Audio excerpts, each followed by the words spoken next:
Okay, we're live. What's up, everybody? How's it going? So, I thought I'd start this show with my shirt off today and show off the pecs a little bit.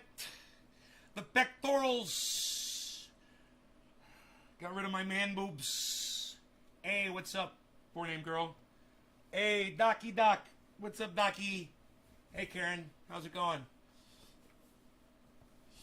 I want to start some kafefe. Turn my light on here and get going. Let's get this show on the road.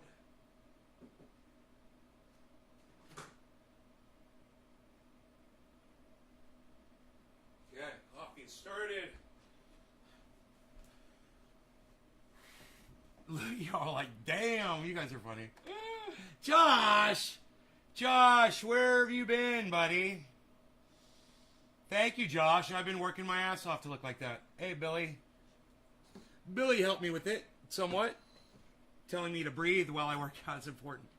Breathing is a big deal. Billy, refresh. Damn it. Refresh. Yay! Did you hit refresh and you're like, yay!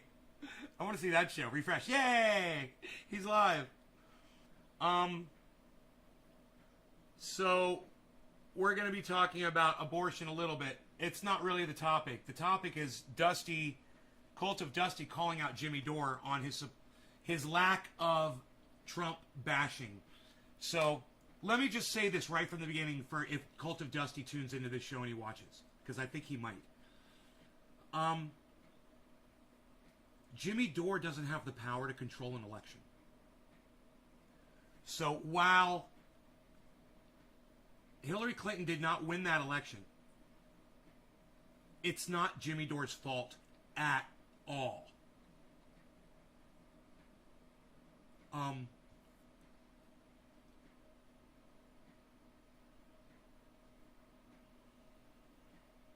That's the first thing. The second point I want to make is Cult of Dusty makes a great point. He does make a great point. And I made the same point back when Jimmy Dore was saying this. But Jimmy Dore had a really good argument. What did Jimmy Dore say? He said that Hillary Clinton is just as bad as Donald Trump. Sam Cedar said, well, if Donald Trump becomes president, we're going to have abortion problems in this country. This literally was said during the interview. And Jimmy Dore said, well, you know, whatever, and just kind of blew that off in his own kind of way, kind of made a joke. And it was like, Cult of Dusty says that he says it was impossible. That's not what Jimmy Dore said. He just said, you know, you could tell me that the moon's going to land in a lake. And he's like, whatever, but, you know, and Sam Cedar's like, well, that's really the issue. Well, let me tell you something. It is an issue, Dusty. It's an issue. But don't forget that Hillary Clinton was celebrating drone strikes, bro. I know Cult of Dusty doesn't give a fuck about brown people as much that live in other parts of the world. It's obvious. But, yeah, there's a plight here in the United States for women, and there's a plight for brown people all over the world that are getting bombed and drone striked.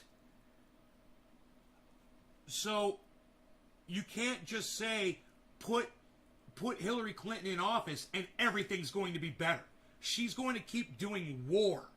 Let me go get my coffee, okay? You guys think about this, because I'm going to let you hear it from Dusty himself. This is our sticking point. And this is what I need to really get into, because him and I are going to go at it on this subject. And the problem with this is Dusty is right. So it's really hard to call someone out when they got a good point. And he does make a good point. And it's not even a straw man point. It's a real solid point. Women's rights are important. You know? Abortion is an issue, and it needs to be fucking handled. It needs to be addressed. There shouldn't be suffering from anybody anywhere on the planet. And if we have control over that, then we should fucking deal with it. But like I said, abortion isn't the issue here. The issue here is many other things. And we're going to get into them. There's just so much going on. It's not just a single issue. But let's pull up Dusty.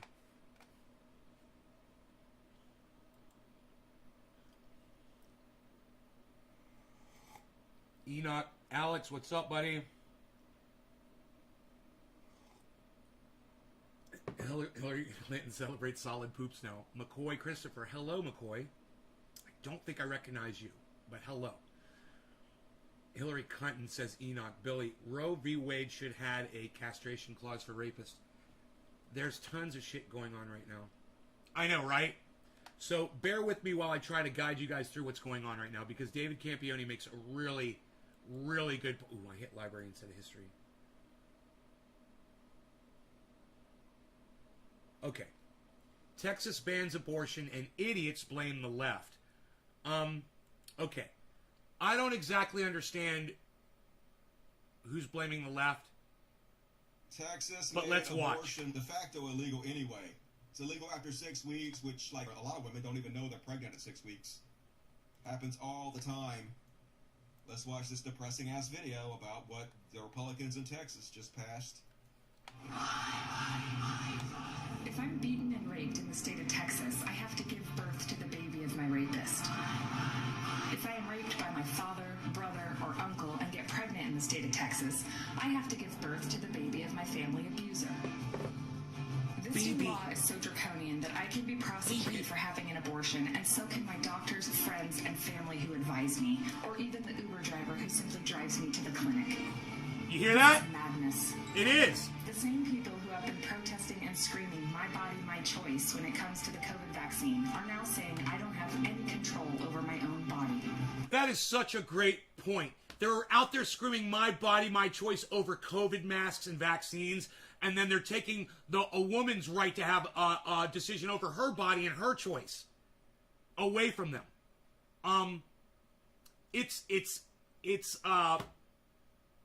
I can't even put it into words. You guys just insert the fucking rant right there. All right.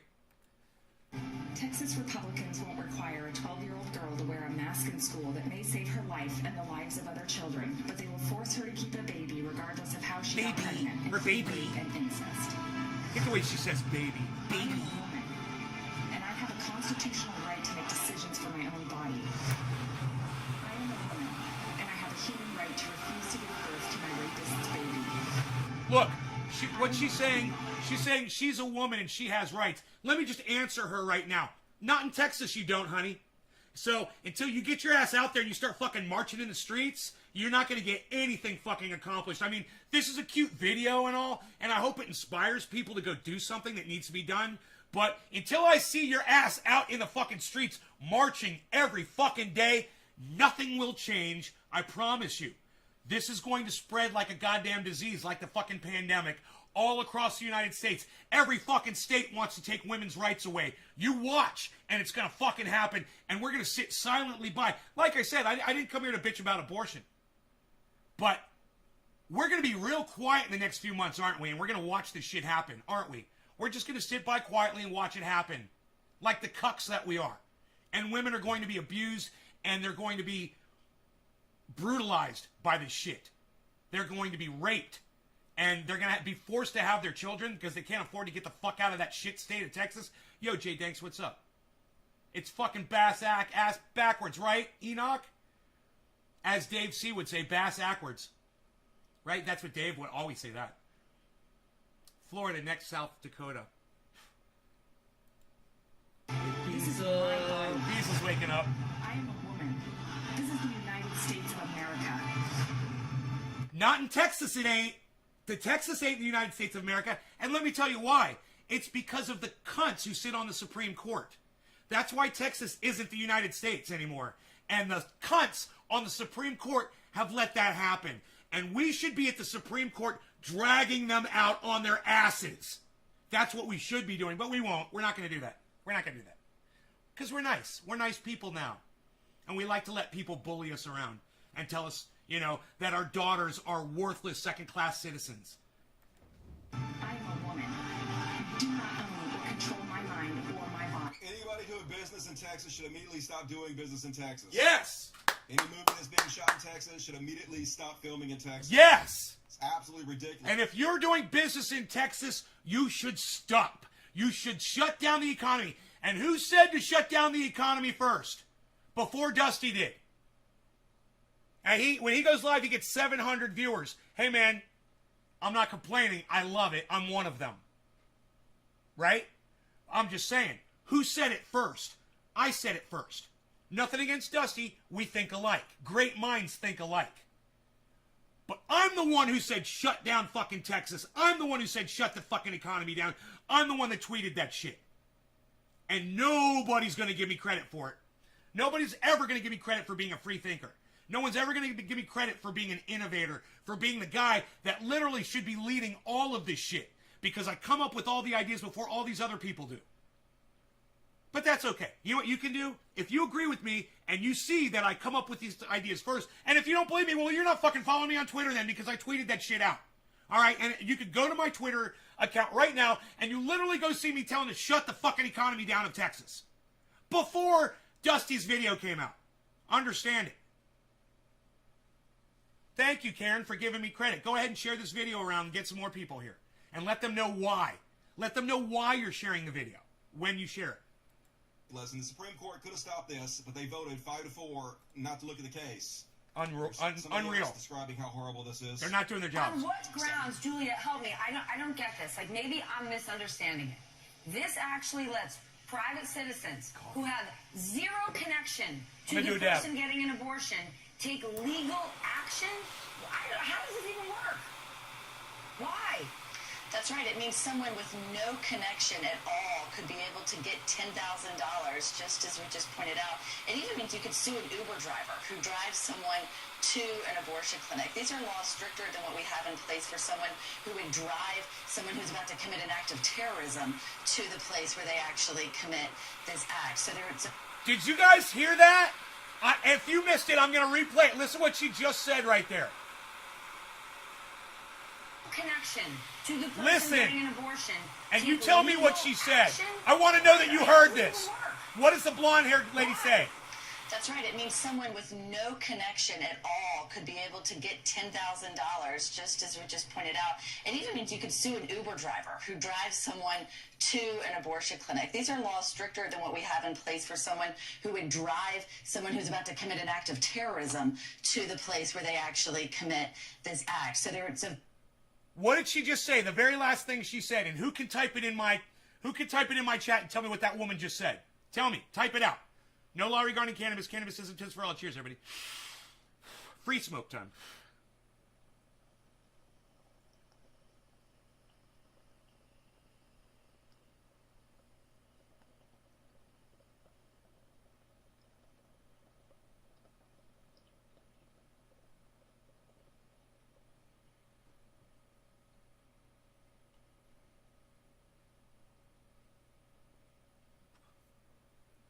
Can anybody tell me what she just said?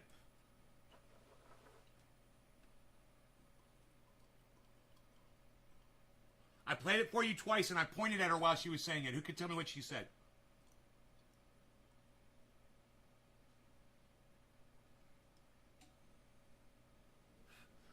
Come on, you guys, hurry up. Come on. What did she say?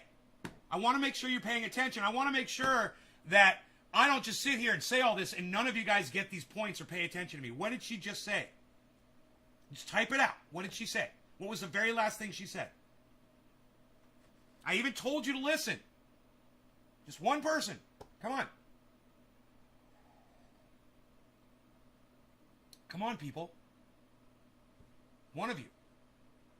Type.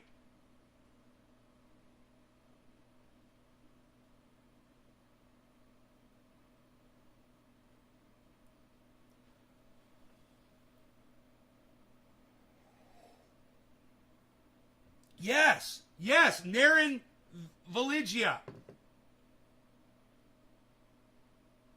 Naren Valigia. New guy. Getaway drivers for terrorists face less risk and penalty. Yes, rocks. Yeah. How come these people that never watch my show are the ones that are paying attention? These people I don't even know. Naren and Rocks. Yes. Naren and Rocks. Listen. Naren and Rocks. Listen to me. Only two people that fucking answered me. And everybody else fucking left and shut the fuck up. Naren and Rocks, follow me on Twitter. Listen, both of you listen to me. If you follow me on Twitter, I'm at Nay's Garden on Twitter, okay? You follow at Nay's Garden, get me to follow you back. I'll follow you back. Then send me a message, both of you. Naren and Rox, and I want you to include the name. All right? And go ahead and message me on my Twitter account, and my Twitter account only. That's the only place this is going to work for you. You got to go join me on Twitter, and you've got to download the Twitter app if you don't have it. You got to follow @NaysGarden on Twitter, right? Then you message @NaysGarden. Both of you guys, send me your address, and I will send you guys something that you'll fucking love. I promise you. Both of you. And everybody else, well, you guys won't get anything because y'all don't want to participate in my chat. But these two guys, you guys are getting triage oil. Nobody else fucking responded. Two people I don't even know who the fuck they are. Now, I don't care that you have got a Facebook, Naren. I don't care. I told you, download the Twitter app. If you want free stuff from me, download the Twitter app and follow me on Twitter. Otherwise, nothing. You're not going to get a goddamn thing. If it's really, to get a free thing, you're not going to to get a big deal, too. It's going to be a big deal. But, don't download Twitter app. I'm an old broad. Doesn't matter. You're going to love what I give you. Rox1 SMF. You're going to like it too. Ryan Lee says, this dude is so full of shit, I said it first. Ryan Lee, let's scroll up. Ryan Lee, let's scroll up.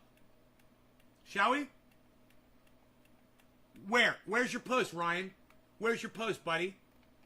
Huh? Where's your post? I see Rox. I see Naren. I don't see you.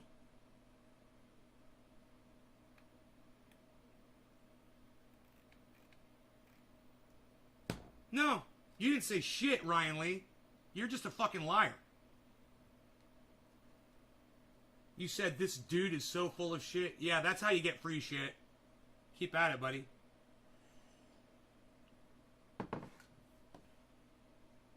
So you guys know what to do. Only Naren and Rox. The only two people that decided to participate in my chat. When I did a dab, I showed you something, I pointed, I said, listen to what she's going to say, and then I pointed while she was saying it. They get free stuff. You get free shit. You're going to love it. I promise you. Go download the Twitter app. Follow @NaysGarden. Couldn't hear you. My fucking boss was yelling. That's all right, Enoch. That's okay. Internet fucked up. How are you, Nate? Hey, J-Bone. What's up, buddy? Yeah, I don't know, man. I don't know why it's so hard for me to ask my audience a question and have you guys respond. It's like, maybe one day you guys will learn. I don't know. This is not just a show about me. I know some of you try to make it about me. You typed it and forgot to push enter? Yeah, you did. I was washing a dog. Yeah, you were. Look at all these excuses come rolling in. I love it. Hey, I'm not mad at you guys for not answering. I'm used to it. I just said, when people come in and they answer the goddamn questions that I ask, I'm going to hook them up. Not a giveaway. Nobody knows it's coming, and I'm not going to use that to bring people into my show. It's the people who are already here that I'm going to hook up. And those are the only people that deserve it. I don't want to lure those fucking lurables in. Those are weak-ass people. And they'll only stay around as long as I'm giving them free shit. No, you come in here, you support me, you're getting hooked up.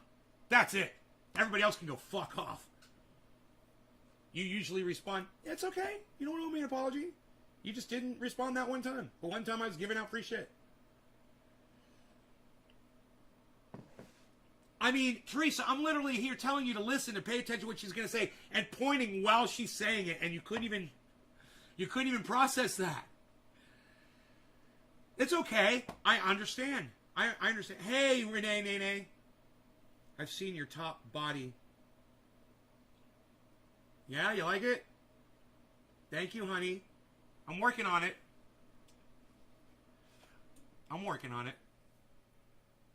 I hope you're doing good today, baby. I am now that you're here, honey. Those snowflakes will come and go, but the real ones will stay forever. Right, Enoch? Enoch. Right? J-Bone's like, I gotta rewind and see this. I just thought you wanted to make sure people were listening. I do. I want to make sure people are listening, man. That's what I'm doing is I'm talking to people. I want to make sure that they're listening. You know, I had no idea that I just randomly saw your stream and showed up. I can barely keep up with all my YouTube videos and Facebook stream, but I will do download Twitter. I appreciate you. Narin Valigia, I'm going to send you 2 containers of this triage oil. It's going to last you a long time, and it's going to make your pain go away. For instance, when I got this hornet sting on my arm, hold on, right there. See that hornet sting? Pretty big, right? That's pretty big, hornet sting, right? Didn't hurt me. It hurt when I got it, and as soon as I got into the house, I put the fucking triage oil on it, and it never hurt again. It did itch 2 times, and I just kind of scratched it a little bit, and I could feel the pain of the bite a little bit, but that was it. That was it. It's amazing you already know Nay Sweets. It's amazing you already know Nay Sweets. Enoch, J-Bone, Renee. You over here, what up, homie? You over here, Enoch?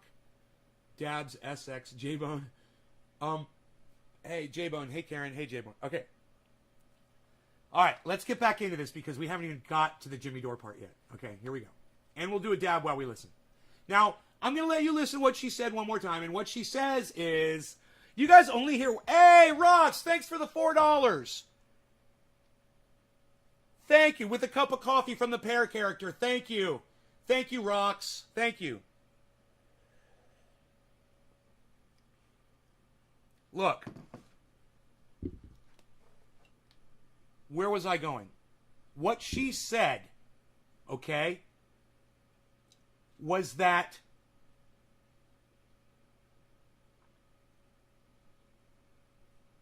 the punishment for participating in an act of terror in the United States of America as an accomplice, you get punished less for than if you take a woman to go get an abortion in the state of Texas. That's what she said. The punishment is harsher for women or people helping women getting an abortion than it is for people helping murder folks with terror and bombings.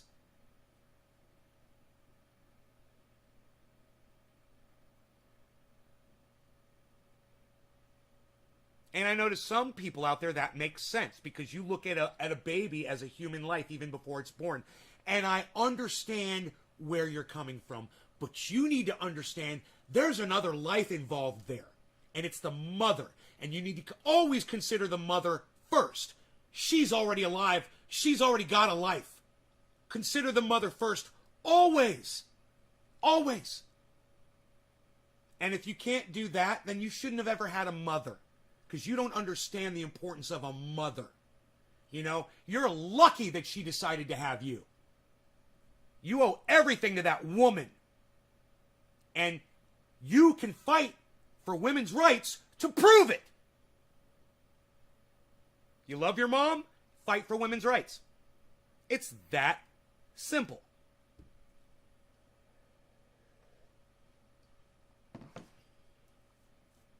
Look. Like I said, the issue itself isn't really up for debate here. And I know that I was going to trail off a little bit, but I'm sorry. I apologize for digressing. We really need to talk about Dore versus Smith. Okay, that's what we're talking about. Dore versus Smith. $1,000, just as we just pointed out. It even means you could sue an Uber driver who drives someone to... And I fucking hate having to do this, but I'm going to do it anyway, and you know how I am. I have to give Sam Cedar a shout out because he fucking nailed it in that interview with Jimmy Dore. He does. So, that was years ago, and he was right. But it's no big deal because I knew that was what was going to happen too. You know, I literally said that too before Donald Trump ever became elected. I said he's anti-abortion and we're going to have problems with women's rights. I told you guys that. We had this discussion. But at the same time, you're dropping bombs. Hillary Clinton wants to fucking go drop bombs in every country that's not America. Iceman, cheers. So remember, right? Trump versus Hillary Clinton, she's a fucking murderer. She murdered way more people than Donald Trump ever did. So you want to talk about how important human life is, Dusty? Let's talk about people that are already adults that are being bombed by America and being murdered by Hillary Clinton under her watch. You don't want to talk about that, Dusty, do you? But it's a fact. How many people have died because of Hillary Clinton? That's the question you should ask yourself. How many people have died because of Donald Trump? That's the question you should be asking yourselves. That's what it comes down to, isn't it? When Chris came in yesterday, he said, "Oh, Denmark's the 5th biggest country in the world." I said, "No, it's not. I'm going to go Google that shit. That's fucking bullshit. There's no way." Right? I Google it. It's the 133rd biggest. You know, we'll talk about apples to fucking oranges. And you have to decide what you're fucking judging before you jump in and start saying, "Oh, this is right and this is wrong." Get your facts straight, people. That's all I'm saying. Get your facts fucking straight and understand what's going on. Hillary Clinton is a fucking murderer, hands down. Donald Trump murdered some folks, and he raped some folks. Hillary Clinton supported a rapist her whole life who raped some folks. She slut-shamed women who accused Bill Clinton of raping them. Hillary Clinton has got all kinds of fucking issues. And Cult of Dusty doesn't really look at any of them. So maybe when him and I talk, we can talk about why Jimmy Dore hates the fucking left so much. You know? An abortion clinic. These are laws stricter than what we have in place for someone who would drive someone who's about to commit an act of terrorism to the place where they actually commit this act. So it's a very strict law. Right now, the Supreme Court could act on a piece of this if they take up what would be an emergency application from several of those Texas abortion providers, but they did not act overnight. Why? They didn't act, period. They decided not to. Listen. Because of the 3 Supreme Court justices Trump put on there. Listen. They stacked the court. This is exactly what we were saying would happen. Yes. If we don't vote for Hillary. Yes. So I'm about to get into that in a second, but this is a great way to explain this. Yes. Anti-choice people are not trying to stop abortion. They are trying to legislate who can and can't have abortions. Because conservative politicians, their wives and mistresses and daughters will always be able to get an abortion somewhere. Right? All anti-choice rhetoric does is keep people trapped in poverty for generations. Yeah, it makes poor people who can't afford to travel to abortions have babies they don't want. Keeps them trapped in poverty.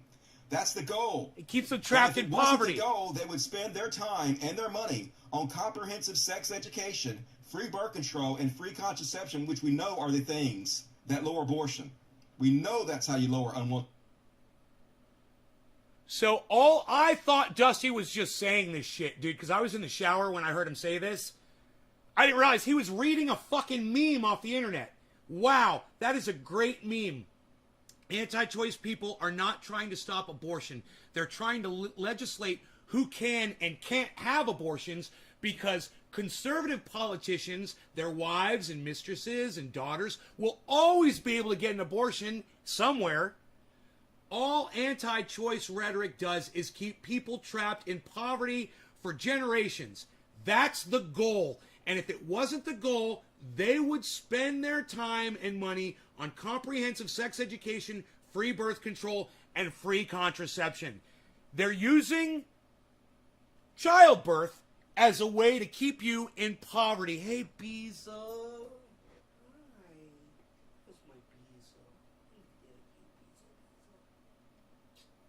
Come in here for a kissy. You want eggy? You want egg? I'll give you egg. Okay, I'll give you eggy. Rogan gets his egg in the morning. Rogan gets his egg in the morning. Eggy, eggy, eggy, eggy. Eggy, eggy, eggy, eggy. Eggy. There you go, bees. There you go, bees. I got your eggy. Hi, bees. I took them over to my neighbors yesterday. They got these little kids. And, oh, God, they're hugging Rogie, you know, give him hugs, and Rogan just loves it. It's so freaking cute. All right, let's get back to this. Can I get your opinion on my last question? I never heard of Dusty. Oh, Dusty's fucking great. He's great. He's not 100% right on everything. He hates Jimmy Dore. So I've already got a problem with that.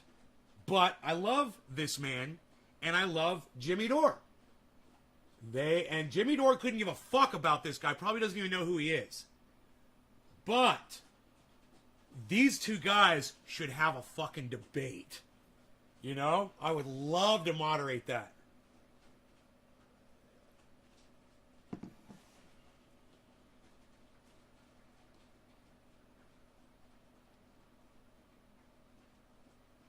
Holding any weapons that you're allowed to hold?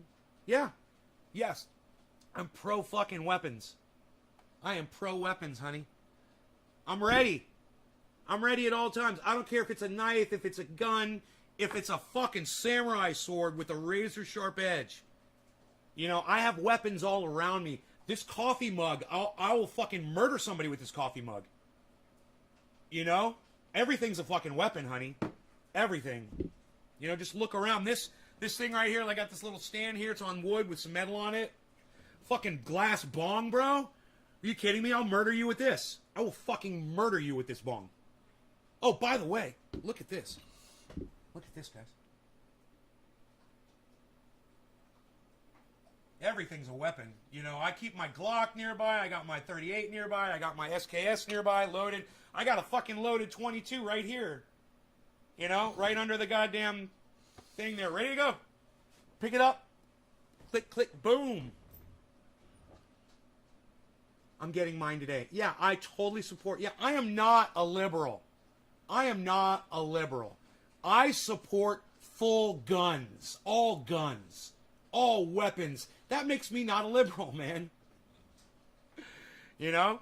I'm a fucking independent, and I'm a goddamn proud independent progressive. That's where I'm at. Not a liberal.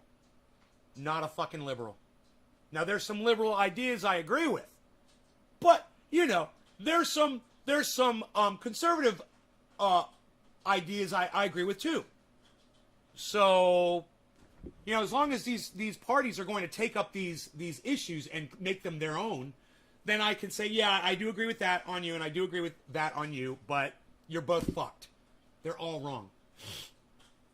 You just been on Twitch?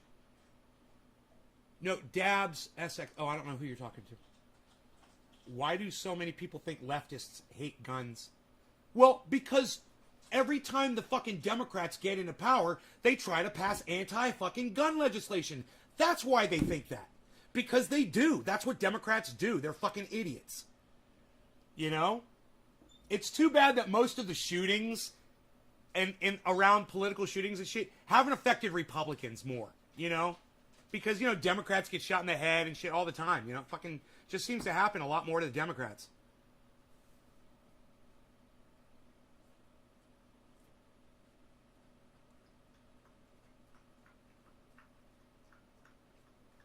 No, they don't. Sorry, Nate. Dabs. X is me. Enoch. All right. Dave, my sister thinks no one should have guns.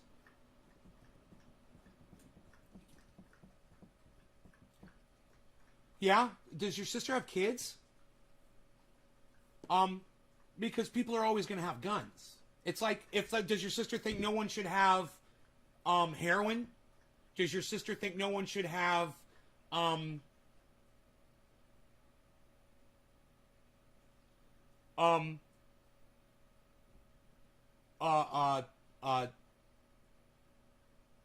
lion or a tiger as a pet? Or a cobra? Or a rattlesnake? I mean, she's more than willing, she's more than welcome, I should say, to have those feelings. But certainly even your sister realizes that, you know, just because she thinks no one should have them, it's not going to stop people from having them. So since people have them, don't you want to have one too so that you can protect yourself if someone with one comes to your home and tries to rob you or kill you? I can't carry a sword. Like, that's always been a question of mine. It might seem stupid to these other people, but just a question, man. You know why we're not allowed to carry weapons like a sword around? Because in the United States, if people were allowed to carry swords openly on anywhere in public or whatever, we'd have fucking arms and legs, fucking limbs, heads fucking rolling in the streets everywhere. We don't have the maturity as a country to walk around with open warfare, arms on our bodies, because people grab whatever the fuck is nearby whenever they're freaking out. And Americans are the biggest pussies of the whole goddamn world. That's why we're such a bully. That's what a bully is. They're really a fucking pussy. And they go around and they pick on people that are smaller than them, because that's what a bully does. It's like you have to beat a fucking bully's ass before that bully will calm the fuck down. That's what happened to us in Afghanistan. It took 20 years, but we took our ass beating, and maybe we'll fucking shut the fuck up. But we are a fucking bully. And the shit needs to stop, man.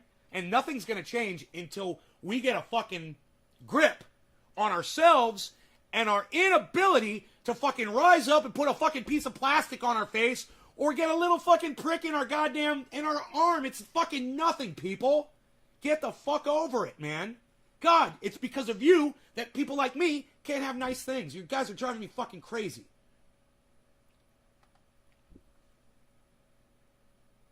You just pull out a gun and shoot you. I'm a lib sock. Socialist, right? But in actual on-the-ground politics, pretty independent, but definitely a leftist more than on the right. But I also have different definitions than many folks. Yeah. You're not going to eradicate guns. You know why I know that? Because you ain't getting mine. That's why I know you're not going to eradicate guns. Someone's always going to have them. Just like there's always going to be crack cocaine. There's always going to be... I will say this. You can't really find... What was that drug they had back in the late 70s and the 80s? It was everywhere. And they banned that fucker. They went all the way to China and shut that motherfucker down. I can't remember what that drug was. You guys remember that? What drug was that? Fuck, I can't remember. They've eradicated it. It was some kind of a depressant, a painkiller. Quaaludes, right? No more Quaaludes, man. You can't find fucking Quaaludes anymore. So maybe I might have to take it back here. They did eradicate fucking Quaaludes, man. So you can get rid of a thing.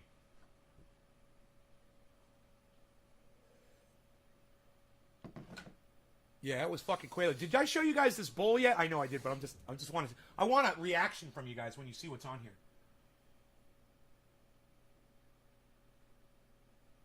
You guys see what's on there? You guys realize what I'm about to smoke? Do you guys even care? You guys even know what's about to happen here? I think I'm going to put some Dusty Dust on here. I'm going to put some Dusties on here because we're talking about Dusty. Dusty Smith, my favorite Dusty. Dust Bunnies. Kitty Party. Hey, why the kitty party? Because it's Dusty Smith, that's why. I'm going to put this bud on top of the concentrate. You took legal Quaaludes and you're 60? Rest in peace, Quaalude, says Billy. Woo, that's funny. We're reminiscing about Quaaludes. I fucking love it. Need my glasses, says Teresa. All right. Nice bull. There we go. Now I'm hearing the good commentary going down. Where's my lighter? I don't know where I put my little blue lighter. It's got to be the blue lighter. It's got to be the blue lighter. I'm so freaking OCD. I got 20 lighters in front of me. It's got to be the blue lighter. I don't know why. It's because I'm freaking crazy. Okay, let's do this massive bong rip, and you guys are going to like it because it's got concentrate in it, and it's going to catch on fire, and I'm going to let it burn like I'm supposed to. I'm not going to take the plastic end of my lighter and stick it in the burning fucking fire and smoke plastic because I'm not a fucking cuck idiot bitch. And if you look at your lighter and you've got char on any of those corners or anywhere, then you're a fucking cuck bitch idiot. Stop smoking plastic, you fucking morons. You know, there's a perfectly good metal piece on the other end of that lighter if you want to stick it in your fucking bowl like a moron does. But, you know, I'm a tough guy. I guess it's because I play guitar. I just use my fingers, man, and they don't burn. It never burns my finger because I'm sucking the heat away from my finger as I push down. So I don't burn my finger. So I just use my finger, and then I just go like that and get the char off of it. I don't even use a fucking... metal part of the lighter to do that. Because I don't even trust that thing is metal. Who knows what that is right there? I don't know what that metal shit is. I don't want to smoke it. You know, there could be some kind of silver paint on there. So, stop doing that, kids, okay? I can't believe I'm telling you this again, but I think most of my audience members know not to use your lighter to fucking put in something that's burning and then inhale it.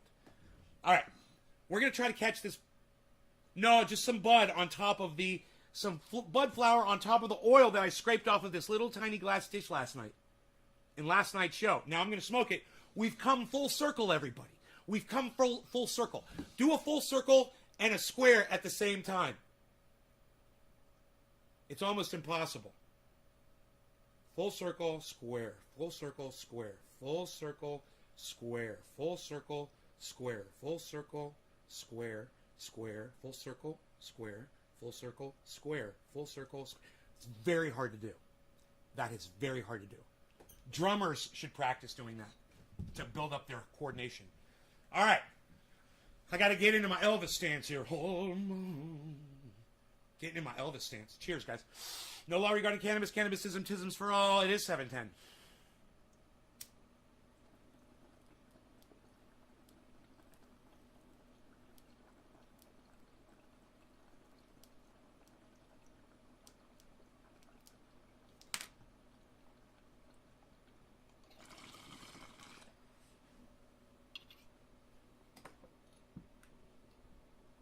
Who says you can't smoke a dab and a bowl of flour at the same time?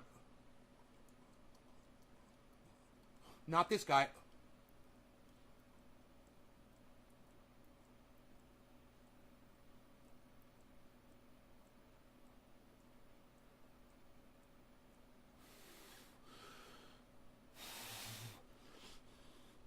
He's cheap gravity bomb, so I'm smoking out of a vanadium, and I'm sure that's not good. I don't even know what vanadium is. It sounds like something from a future movie. What's vanadium, everybody? What's vanadium?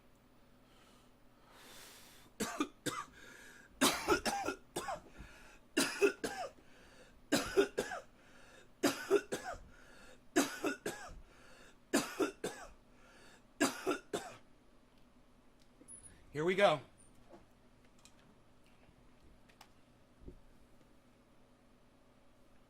Are you ready for some football?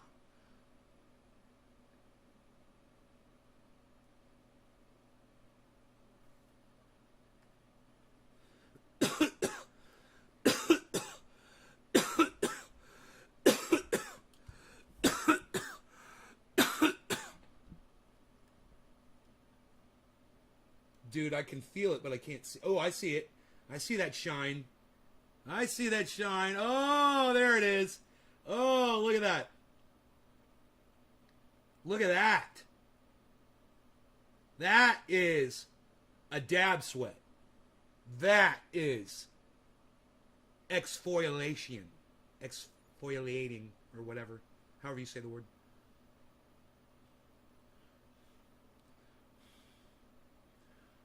You're laughing at my skull vein? That's how my brain gets energy. Look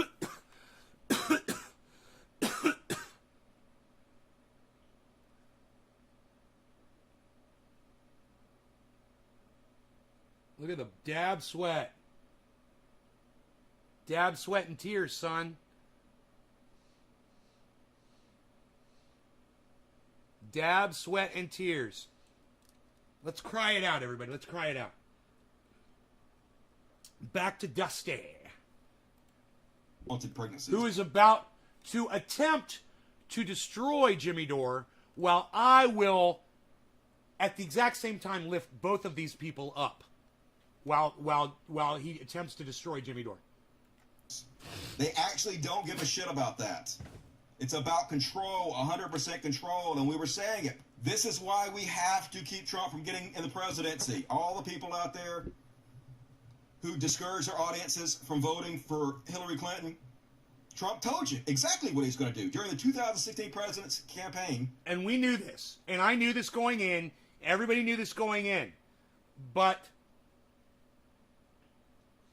when you're trying to weigh murdering a bunch of people in other countries and women not having a right to choose what goes on inside their body? What's a more important issue? What's the definitive? I mean, come on, let's just do this. Look.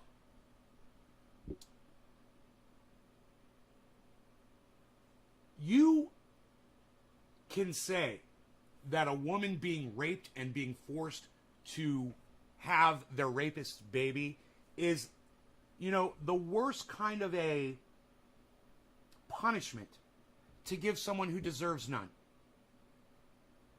But is it worse than having a bomb or a missile come into your home and kill your baby and you and your whole family?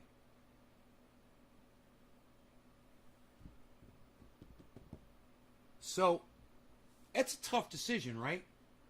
You've got to be struggling. And if you're not fucking struggling with that in your brain right now, you should be. Okay? It should be perplexing. And I'm not giving you the answers. Right? It's a tough choice. And it sucks that we're made to choose between these two things by who's going to lead the goddamn country. And that is going to determine whether women will lose the right to choose what goes on inside their bodies. They'll get raped and be forced to have the babies.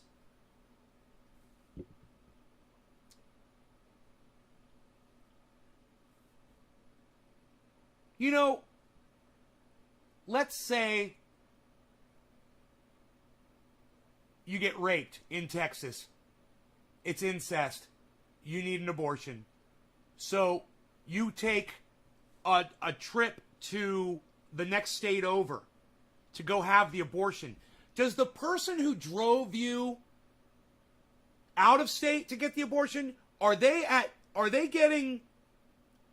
wonder, is it, you know, if she's driving to go get a legal abortion in another state, are they saying that person that drives you, I don't know. That's why I'm asking. That law in Texas, does it say that if you drive them to another state, then your more punishment will fall down upon you than if you drove someone to go do a killing somewhere, a murder, a terrorist attack? I don't know. That's why I'm asking, because I'm not sure. It's a stipulation, but it's an important one. Because if that's the law, if the law is, let me bring these mics a little closer. If the law is that you're transporting someone out of the state to go do something legally that's not legal in your state, and you're going to be punished for it, well, you guys, that's complete fucking insanity. I mean, the whole law is insane already.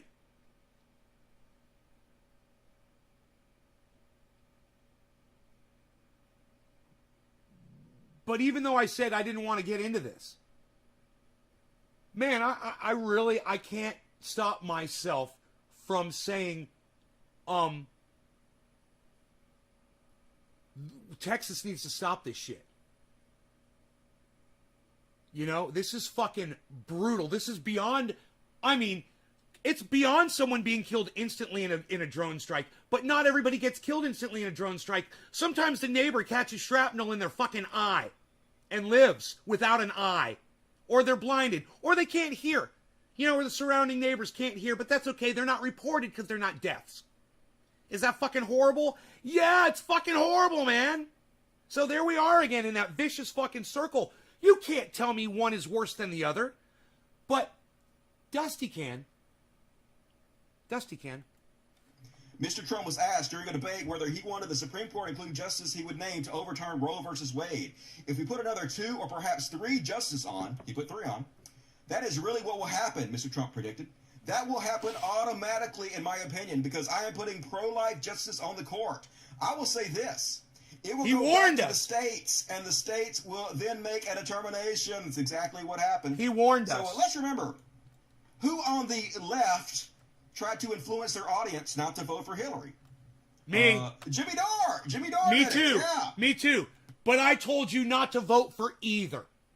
Okay? And I want you to recognize that. I want you to recognize that I always told you don't vote for either of these assholes. Here's my fucking ballots.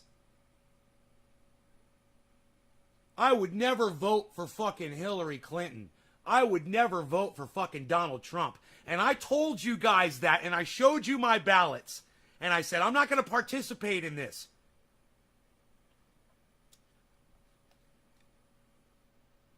Where you at, doorknobs? Hey, defend this shit. I'll so defend Jimmy it. Dore was out there actively encouraging his fans not to vote for Hillary. And I know, and I agree with that, Dusty. I totally agree with that. I would never vote for that fucking cunt, Hillary Clinton. She's a dumb cunt, all right? And if because I call Hillary Clinton a dumb cunt, that means we can't have this debate, I understand, bro, but you need to understand something, man. She celebrates death. She has bought into and profiteered off of death. She supported her rapist, philandering, I think that's the right thing, husband. She slut-shamed all of the women that he fucking abused. She publicly slut-shamed them, all right? She's a fucking cunt, Dusty. And you need to realize that, bro. Recognize. She didn't get elected for a reason, bro. It's because people like me fucking hate her. Let's talk about all the fucking shit she's been into, bro. You know what? Let's pull up that video again. Where they explain Hillary Clinton's involvement in war. It's on YouTube. I bet if you just type in Hillary Clinton war, I bet you it'll come right up. Here, let's do this. Oh, there's a microphone. Hillary Clinton war.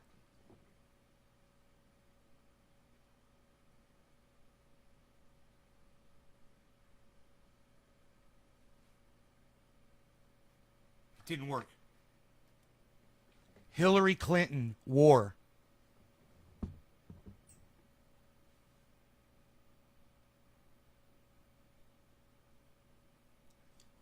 Dude, there is a fucking vocal search on YouTube now. It wasn't there yesterday when I was looking for it. I was like, why isn't there a microphone here?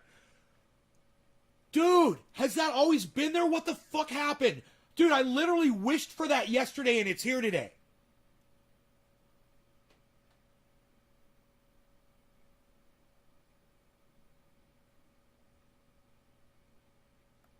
You guys want to hear about Hillary Clinton's war record? It's a less than a 4-minute video. Let's watch it together and smoke some cannabis, and then we'll go back to Dusty. Hillary Clinton wants to be commander-in-chief, and she has more foreign policy experience than anyone running for president. She even brags about it when she can. Yeah, I was very flattered when Henry Kissinger said I ran the State Department better than anybody had run it in a long time. But she might not want to name-drop a guy who orchestrated coups, propped up dictators, and probably violated international law. And experience isn't the same thing as success. What's Clinton's track record when it comes to U.S. intervention abroad? And why does it matter? Everyone knows that back in 2002, Senator Clinton voted for the invasion of Iraq. Even though she now admits that it was a mistake, has she learned from it? Well, her actions at the State Department are telling. Let's start with the bombing of Libya during the... I like to say this. No, let's start with Iraq because 1 million innocent people died. So let's start with that. Okay? Let's not...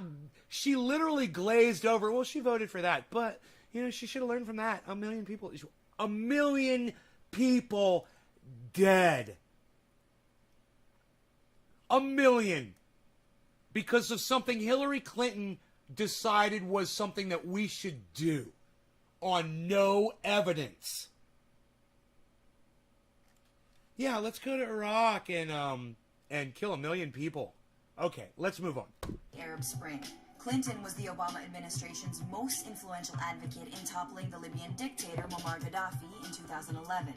Using flawed intelligence from Libyan opposition leaders, she pressured President Obama to join coalition forces, despite resistance from members of his cabinet. Following the death of Gaddafi, NATO bombing ended, but Clinton had no strategy for securing the country after his overthrow. The chaos that followed, free-flowing weapons and armed militias, have turned Libya into a country with competing governments, no rule of law, and a growing ISIS presence. Now, we've got experience in power vacuums, which is exactly what Hillary Clinton created there. She created a power vacuum. So, you always have contingencies for when that happens, because if you're going to remove a government, I mean, you're going to remove a fucking government, man. Hillary Clinton decided to remove a government from a country. What do you think is going to happen? Right? And she's like, yeah, let's murder this guy. Let's take out the government. Oh, yeah, sorry about your government. Yeah, sorry about complete chaos that ensues. Yeah, some of this needs to be just kind of spotlighted, okay? Still, the former Secretary of State seems to be proud of her role in regime change in Libya. Libya actually held elections. They elected moderates. They have tried to piece together a government against a lot of really serious challenges. But Libya isn't the only case of Clinton's militaristic approach. Whenever the Obama administration was divided about using force, Clinton was on team intervention. She repeatedly advocated for the 2009 decision to send thousands of troops to continue the war in Afghanistan. Vice President Joe Biden and others opposed it. But even after leaving the State Department, Clinton has been vocal in her readiness to take on conflict around the world. When it comes to Iran, Clinton's publicly supported diplomacy and the deal. But at a time when the U.S. is dropping sanctions, Clinton says there should be new ones. Which is really a very retrograde posture, something that's not shared by pretty much anyone within the Democratic Party. On Syria, Clinton's distanced herself from Obama. She's called for a more aggressive approach, including a no-fly zone, more airstrikes, more special ops, and Ground forces actually taking back more territory from ISIS. Then there's Latin America. Clinton's record points to leadership that talks a big game on democracy, but behind the scenes isn't all that interested in it. In 2009, she condoned a coup in Honduras, even though the United Nations and others condemned it. Clinton secretly negotiated with coup leaders to ensure fast elections and that the former president would not return. Since then, Honduras has been rife with drug violence and police corruption. It has the highest homicide rate in the world, which is part of the reason so many migrants have become U.S. asylum seekers. Given all that, who's Clinton hoping to attract with this record? It's very difficult to perceive who within the Democratic primary electorate she's trying to woo over with an extremely hostile and antagonistic foreign policy. So, is Hillary the commander-in-chief the Democrats want and that America really needs?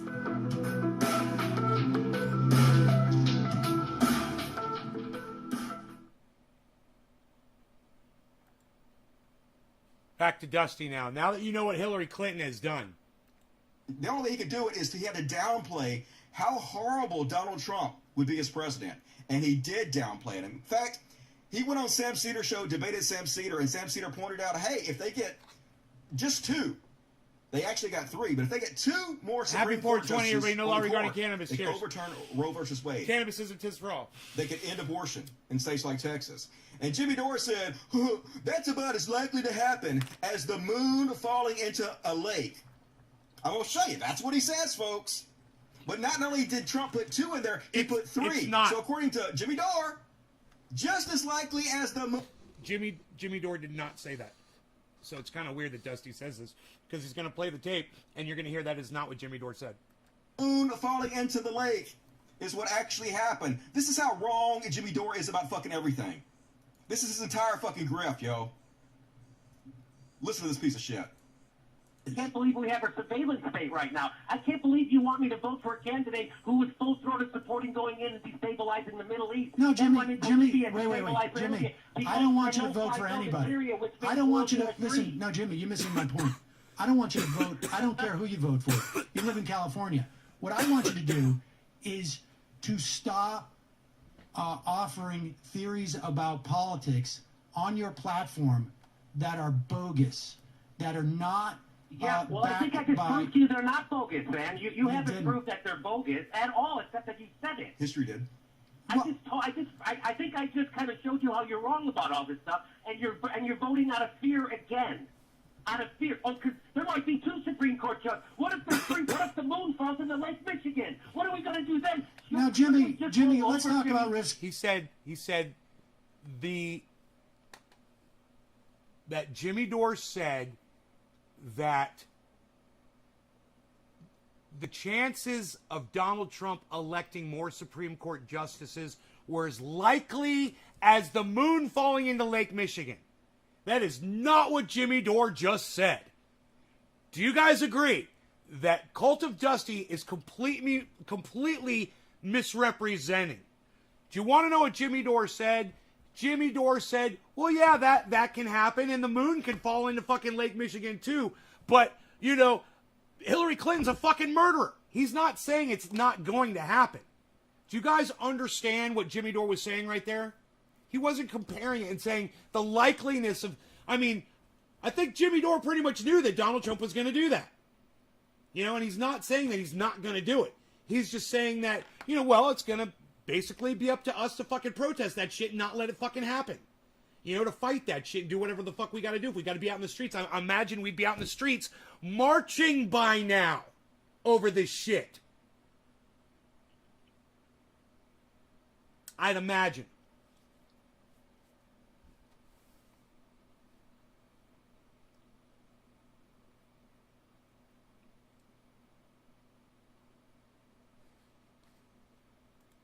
Do you think there's a difference in the probability that 2 80-year-olds with multiple cases of cancer are going to serve out their term versus the moon falling into Lake Michigan? I just disagree with your forecasting, Sam. See, he's disagreeing with the forecasting because I'm sure he sees some other kind of a way out of it, and he's not completely conceptualizing how awful it's going to be for women. He just can't. Bro, you need to understand, Roe v. Wade has been the law of the land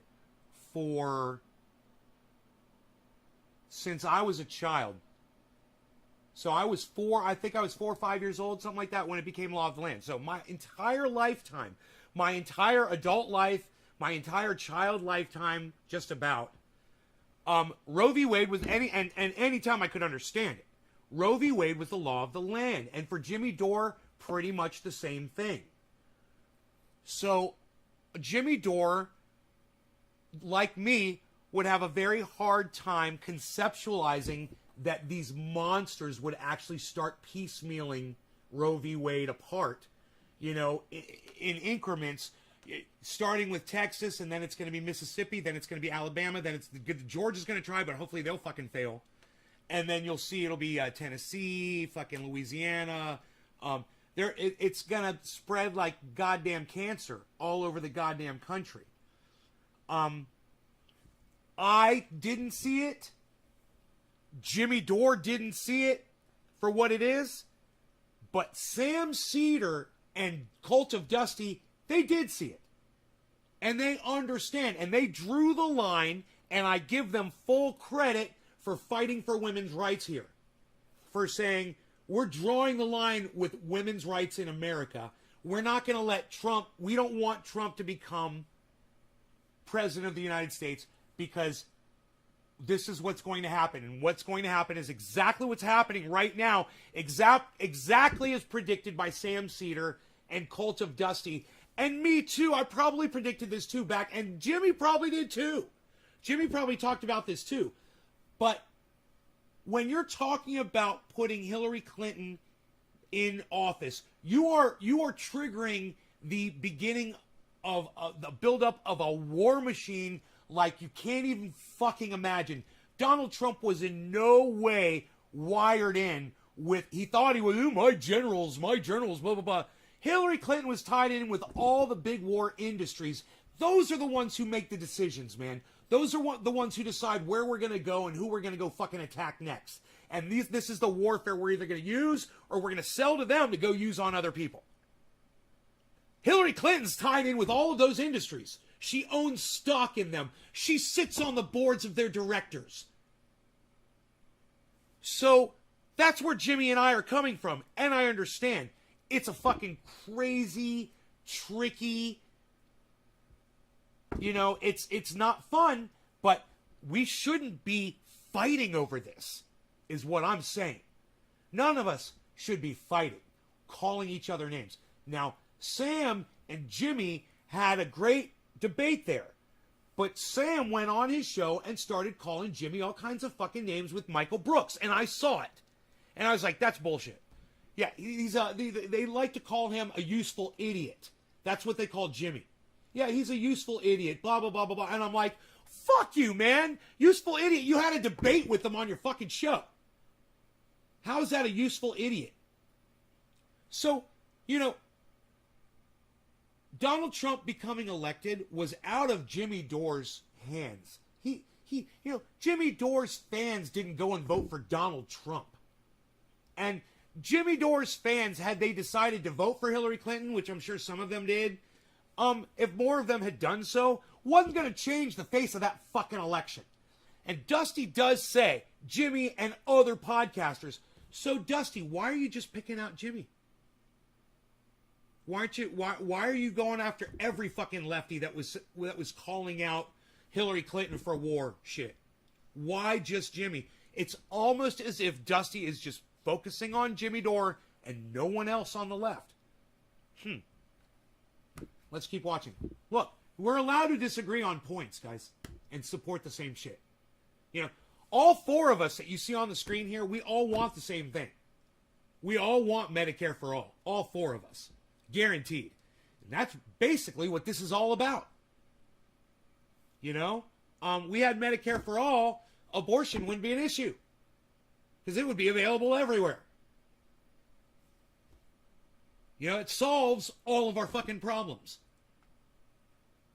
I got guns, you got Medicare for all. I shoot you, you can get to the hospital and get taken care of, and it's not going to cost you anything. It solves all of our problems. We get the guns, girls can get abortions when they need them, and it's all covered for free. And you don't have a say in what goes on, and nobody has a say in what goes on in a woman's body. And if a girl gets raped by her father, or her uncle, or her grandfather, or her brother, or her cousin, or a gang, or some fucking rapist douchebag, just a fucking criminal, or a boyfriend that decides to fucking rape her and impregnate her, and she doesn't want to have a baby with that guy, she gets the right to decide what goes on. And you don't. Period. What's going on in Texas is fucking bullshit.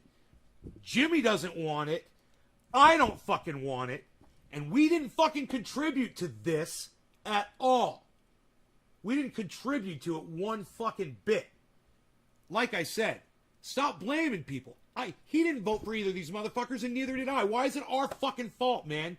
And when he's giving his opinion on his show, he's not telling you how to fucking vote. Even if he is telling you how to vote, everyone makes their decision for themselves. And he knows that. And if people are allowing Jimmy to decide how they vote, that's on them. It's not on him. Just like it's not on you or Sam or me or anybody else. Or Ben Shapiro or Candace Owens or that fucking douche-tard fucking, Charlie Kirk. Fuck him. Charlie Kirk.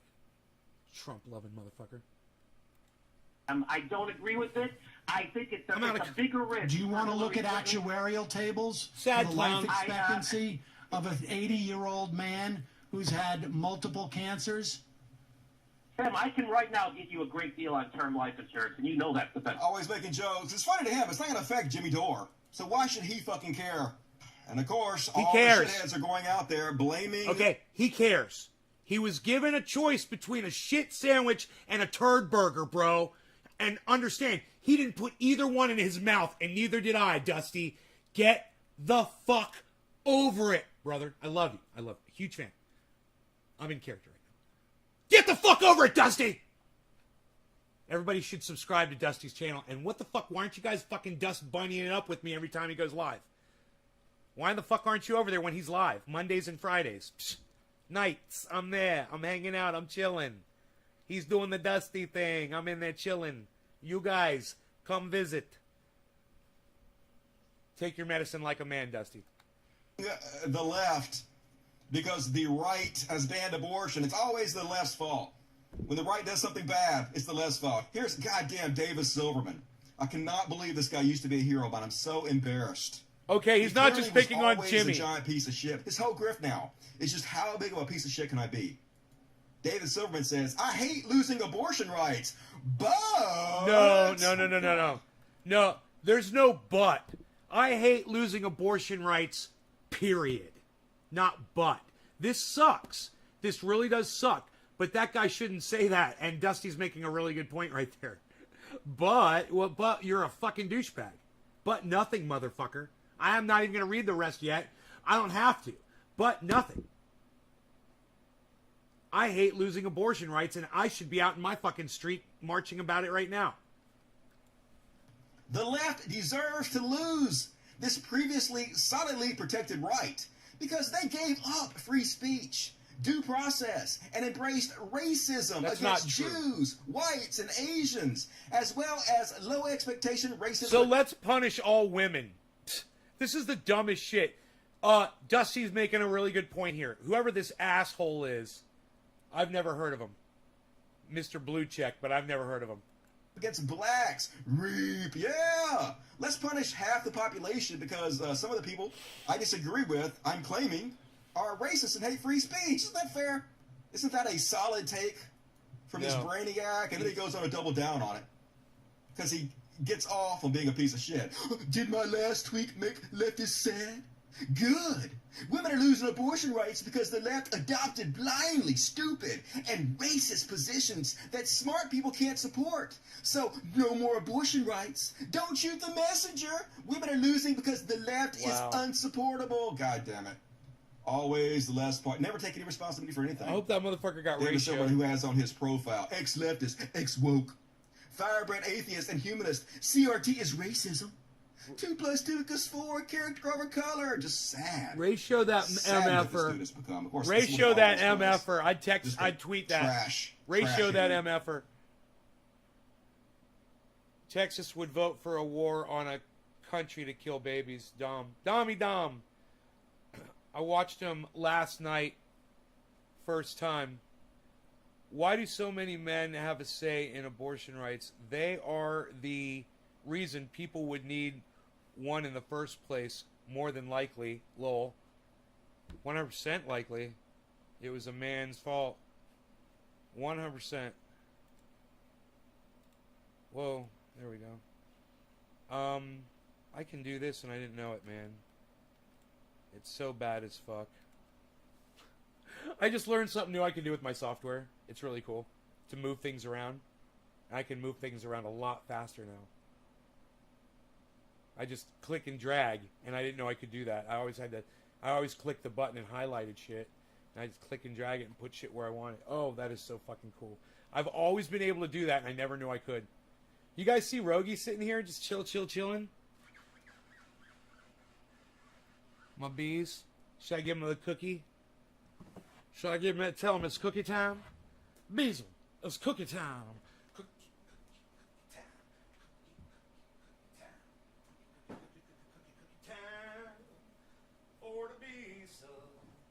For the bees, it's for the bees. There's a cookie for the bees.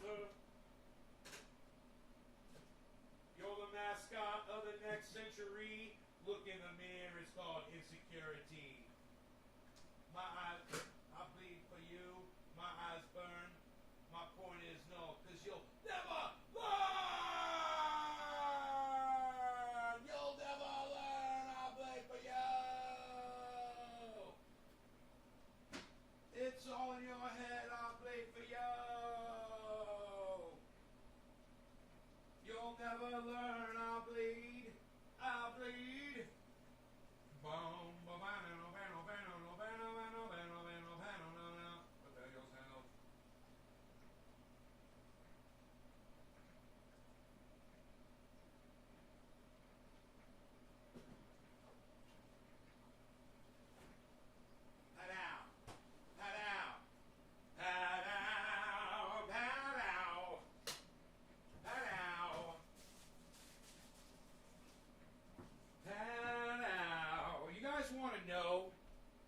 guys want to know how fucking amazing coffee grounds are for when you're doing gardening? Here, let me show you my garden. Hold on one second here. When you're, I got a video from the downstairs grow, guys. Made it this morning. When you make Keurig 2.0s, right? I'm going to show you guys something. I'm going to teach you guys something right now. Get yourself, what works great is a, safer than a knife. One of those little sticks, the wooden sticks, most people have these. You get them, you'll see them in a store, so you'll pick up a pack and you'll have them. You use them for like little mini shish kebabs. These little wooden sticks are great for cleaning out glass, right? And if you got these little wooden sticks, they've got a little spike on the end, right? You get your Keurig packs after you use them. I don't know if I've ever shown you guys this on the goddamn show before. I was on Dusty's Live for a bit last night. I told Dusty I liked his new look. Is this sponsored? The Keurig shit? No. But I want all of you guys to check out Radical Leftist Agenda. Check out Radical Leftist Agenda's channel on YouTube. You got a good channel, right? Radical Leftist Agenda? You got something going on there? Yo, Radical Leftist, you podcast or what do you got going on over there? Let me know. You take the pointy end, right? I'm trying to show you this from both angles here. Take the pointy end and just kind of just run it. It's foil, right? And you make a slit from the hole that's already there. There's a hole in the middle. So you start from the hole and you just draw a line, right? Draw a line just underneath the foil, and it'll lift it up a little bit.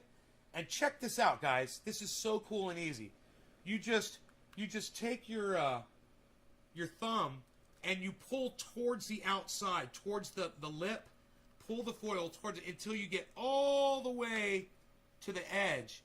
And if you just slowly turn it around, and you do this slowly, and it doesn't take long. It takes a second. I'm doing it really slow to show you how easy it is. And you just pull, and you will get, look at this. It pulls all that fucking foil off of that plastic. See this? Look at that. You don't have to pull it all like that. But look at what it does. It exposes all the coffee in there. And then, now, this is the secret to this. Take these and set them out on the counter somewhere where they're out of the way and let them dry out. I let them dry out a couple of days. And you'll know they're dry because all the coffee that's sticking up, it falls down off the edges of the sides. Right? I'm going to show you something. I'm going to show you how fertile and amazing just coffee grounds are. Okay? Look at this.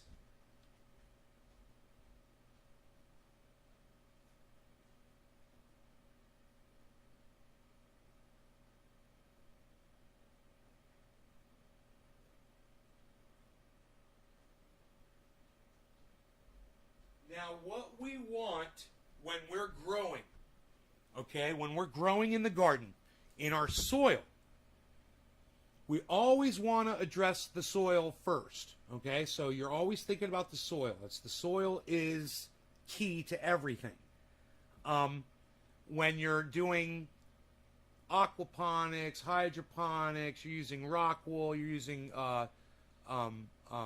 cocoa coir, you're using all those different mediums, even the little clay balls. This is different, and you don't generally go for bacterial growth. But when you're doing soil, bacteria is your friend, man. You want fungus. You want bacteria. This is the kind of fungus and bacteria that gets the roots active so that they'll start uptaking nutrients faster. And when you just have coffee grounds that are sitting around and letting them dry out, they will literally start growing fungus right on top.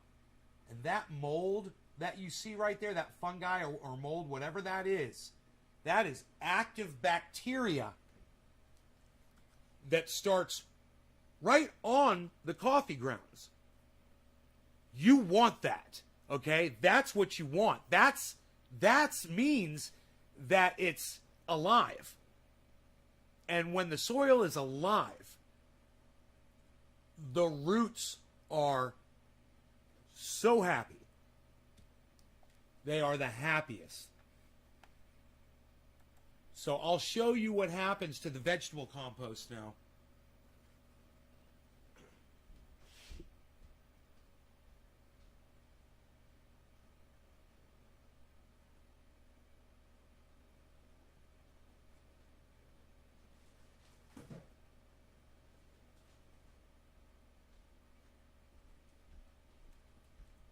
Get complete bacterial growth inside those coffee grounds. Look at all that.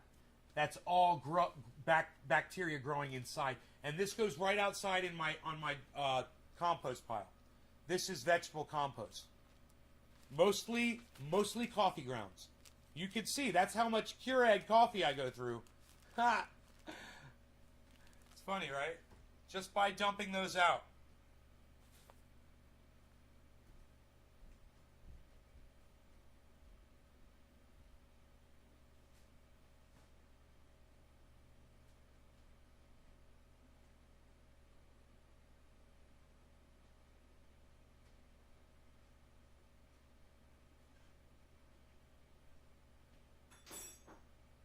Just a splish, splish, splish, splish, splish, splish, splish of confetti. Just a splish of confetti in my cup, in my mug, in my mugging cup, in my mugging cup. Ooh, look at that. That's sporty and special. That's special and sporty. That's sporty and special, special and sporty. Sporty and special. Special and sporty. What's up, everybody? Greasy, what's up, buddy? Steve Running, thank you for the 3.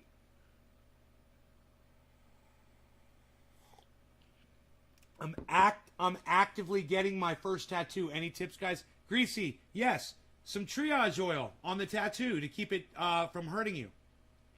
To take the pain away after you get the tattoo. Triage oil.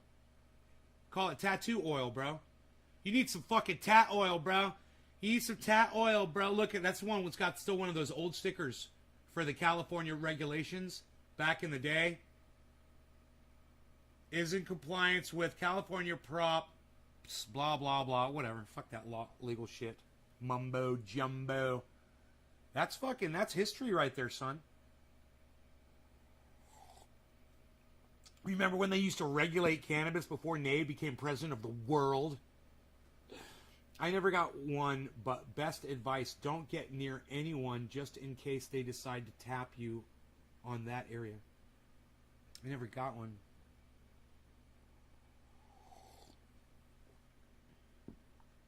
I never got one. You never got one what? What's the fastest shipping? I'm in the chair right now. The fastest shipping, Greasy, is you ordering it and me getting it out in the mail today for you. I'll get it out in today's mail.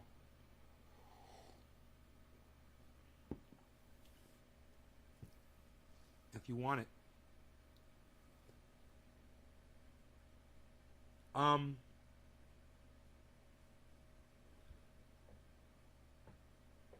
Is 4.75 an eighth? No. 3.5.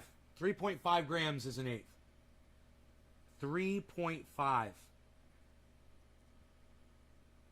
I believe. Ask for numb cream. Don't drink before your tattoo. We don't like bleeders and it's still going to hurt, so don't be a pussy. Wonderful show to keep me distracted from the pain. It's on which website? TriageOil.com. Triage, TriageOil.com. Go figure, having needles pokes in your... It's a good thing I got a new splash of Kefefi while you're getting a tattoo. Hey, Greasy, what you getting a tattoo of? What are you getting a tattoo of? You're in the chair. Go figure, having needles pokes in your skin hurts like a motherfucker. Okay, thanks, says Karen.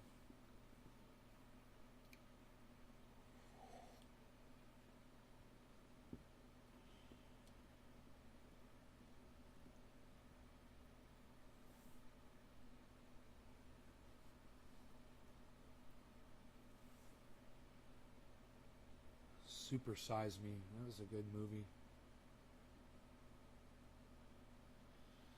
So, did we cover everything? We covered Dusty and Jimmy Dore. I hope I defended Jimmy Dore enough. Let me summarize it for you guys. All right, I'm gonna fucking summarize this. So, I think that Dusty has and Sam Cedar have excellent criticism of both me and Jimmy Dore.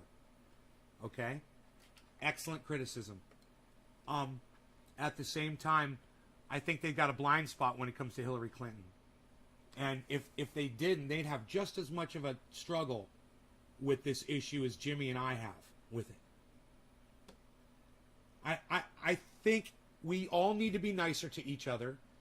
Sam Cedar should have, and Michael Brooks should have never done bits against Jimmy Dore, should have never called him a useful idiot, ever. They never should have told him that he has a responsibility, what he says to his audience, that he can't have a fucking opinion. How dare they? And that we all need to get along and be sweet to each other, because really we need to work together if we want Medicare for all, because who cares if it's Republicans or Democrats or whoever, the third party or whatever, that gets it for everybody. Everyone should have it, and people shouldn't be miserable. So, can't we all just get along? That's my point. Can't we all just get along and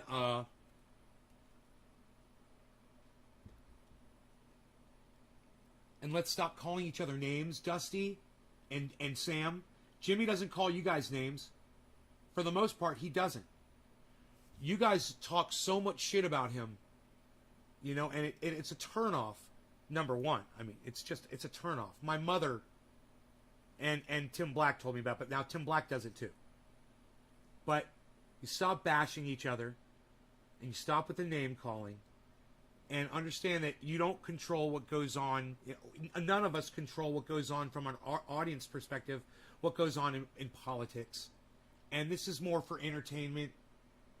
And don't take it as personally when someone has a differing opinion, and stop the name calling. Stop the name calling just because you disagree with Jimmy.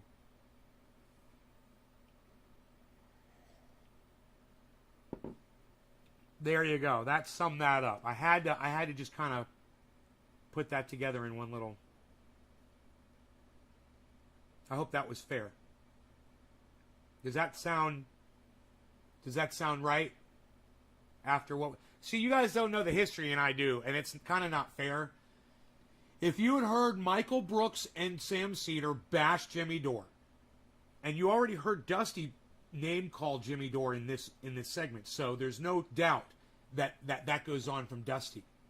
But I'm telling you that Sam Cedar's done it too, and so did Michael Brooks. They're not angels, and they're not innocent in all of this. And, wow, I'm still talking about it, man. You guys want me to move on? I think I should move on, man, to something.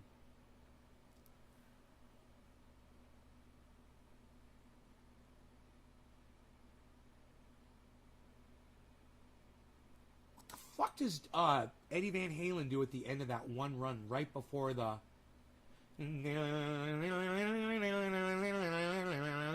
Right before that, he goes, wow, wow, wow, wow, wow, wow. What the fuck is that? I gotta listen to that. I just heard it in my head, and I'm like, I don't ever do that.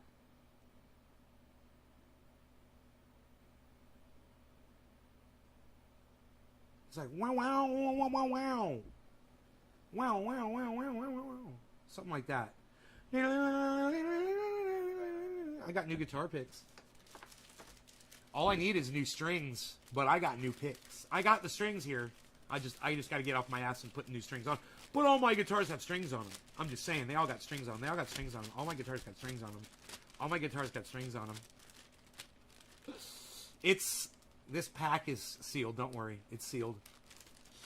Don't worry, it's sealed. That's exactly where their pack should be right there. I've got an update for you guys from the grow. I was going to show you the grow, as a matter of fact. You want to see the grow, bruh? Trying to watch my bandwidth to keep my That's why I haven't been going in the Discord server. I need to see if I have enough bandwidth to make it to the end of my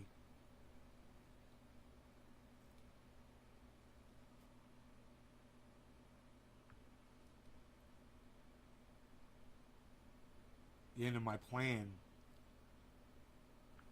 Dude, I got a update for you, bruh.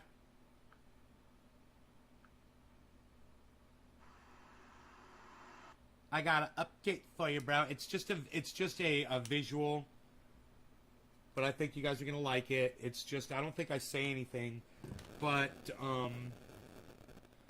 just give me a second here. Give me a second.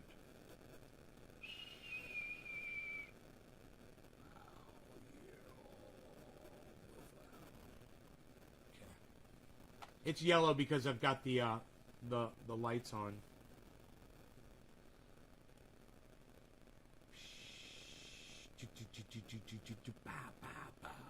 Alright, what if we go like this? Oh, hey, everybody just calm the... Hey, do it. Don't do it. Everybody do this. Doing that. And doing this. Hey, look at this. Look at that.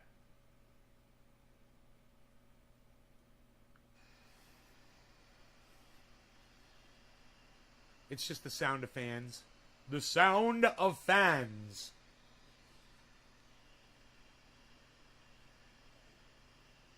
So everything looks yellow, you know, because it's in yellow light. But I promise you it is all dark, lush green.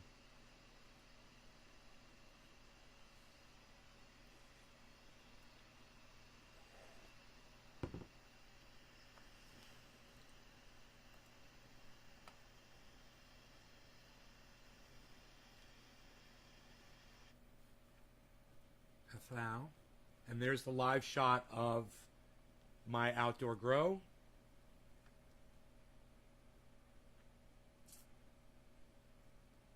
You see the fans down there kicking ass.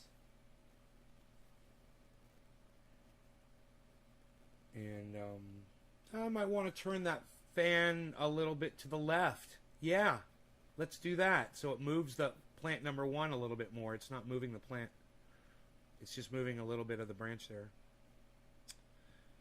But plant number 2 is getting a good shot. Merry Christmas, says Dom. Hey, Dom. Hey, Dommy Dom, did you get your thing yet?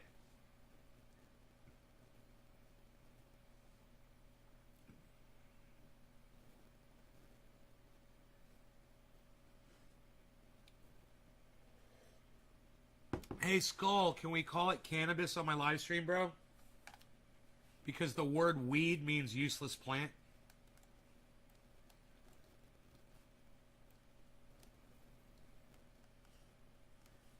Look what's going on back there. You're getting 2 shots. Hey, look at this.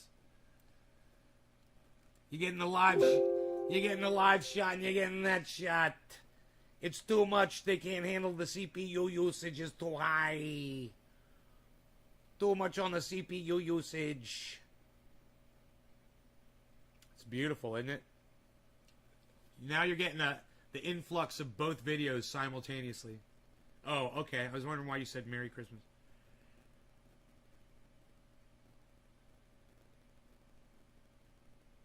Hey, Nikolai. Bring you some. Right on, buddy. It's fun watching that video go back and forth, isn't it? When does it loop? When's the loop? Hey, when's it going to loop? I want to see the click over when it loops.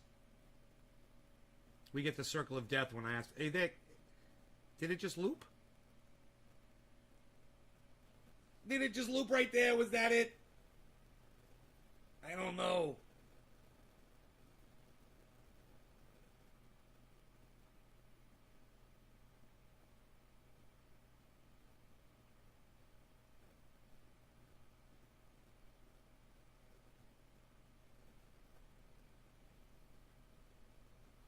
I'm waiting for that loop spot to see how flawless it is.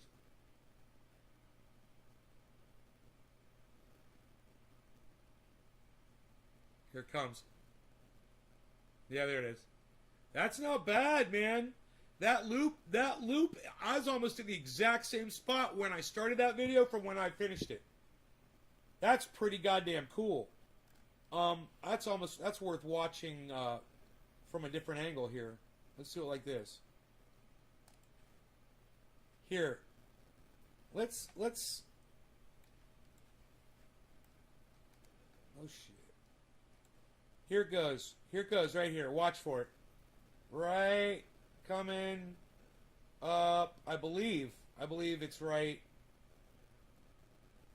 No. There it was. Did you see it? Did you see the cut?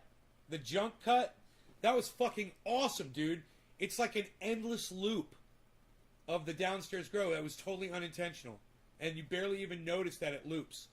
And if I probably did like, if I went like this, you'd probably barely even freaking notice the jump. Can I get you in live? No, Nikolai, I can't get you in live. I cannot.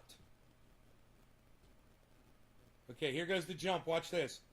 Boom, there it is. Nice, huh? Pretty smooth, man. It's some pretty smooth, unintentional shit right there. I love pretty smooth, unintentional shit when it happens, man. It's fucking awesome. Pretty smooth, unintentional shit. Pretty smooth, unintentional shit. Pretty smooth. God, I sounded like Dusty there for a second. Pretty smooth, unintentional shit.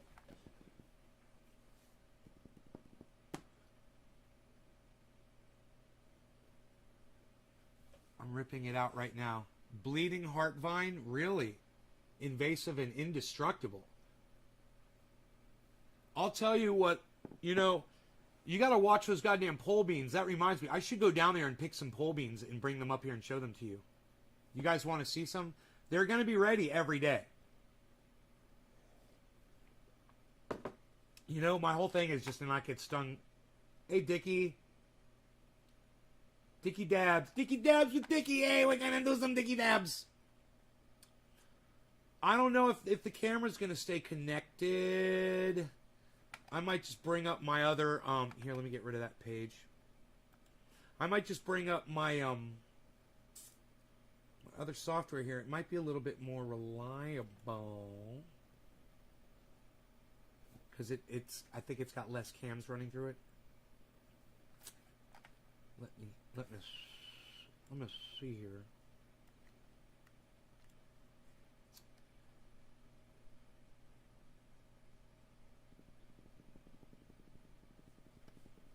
This one's a nice big clear shot. But maybe I'll just do this for you guys. This might be fun too. Here, look at this.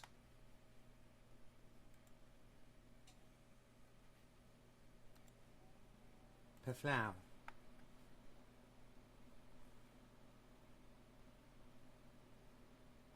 What do you guys think of that? You still see me down there picking the pole beans, but you'll get the view of the, you know, it's a good solid view around the property.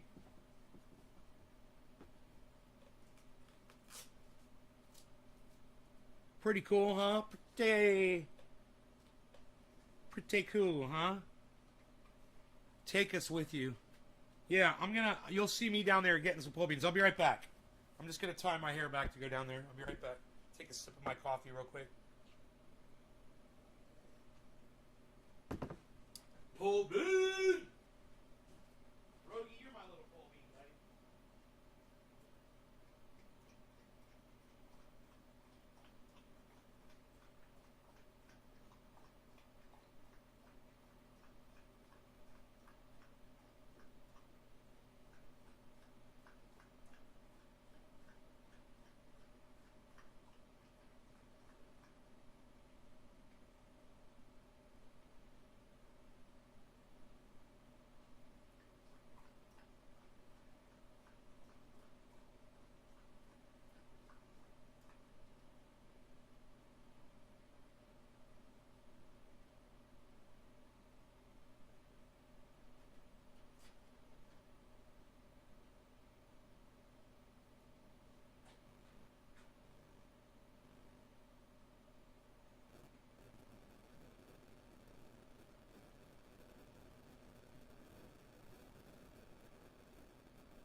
Dude. Connection failed. Oh no. When did that happen? When did the freaking connection go down, man? Holy shit. You guys, look at what I got.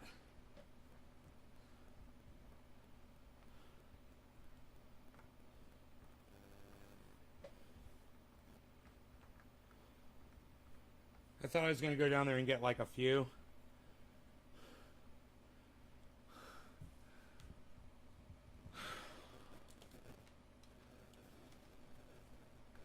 Oh, cool. It just went down, so you saw me down there working?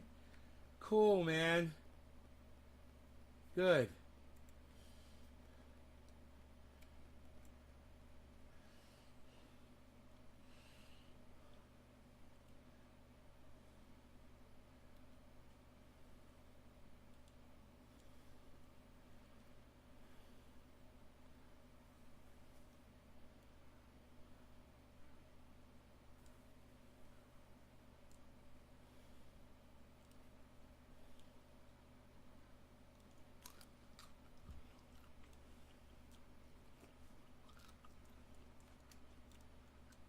Pull beans.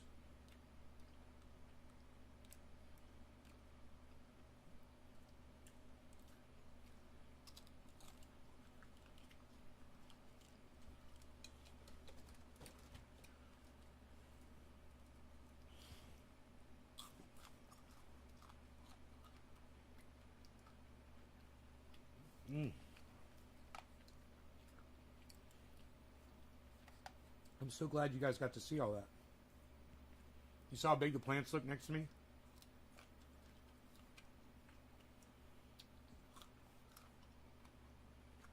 They're addicting as hell.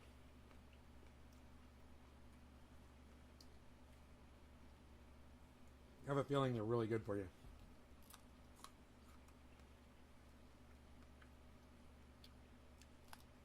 The trick is to get them before they get too big, because they'll get bigger. They taste better when they're right at their peak. They get bigger, the seeds start turning white and they get hard inside. Not as good. You can still eat the seeds, but it's not as good like when it's like this.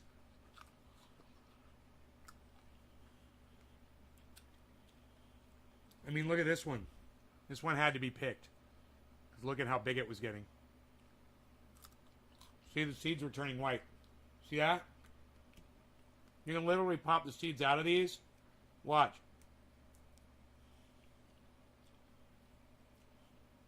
There's a seed right there. Delicious. They're bitter. Oh, if they get too big, they're bitter.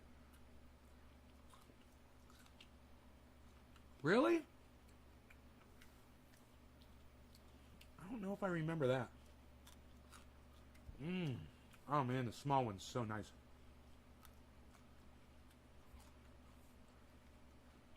I got kefefe, I got green beans. Hey, you can eat these any time of day. It can be breakfast. It doesn't matter. There's no rules, man, in survival.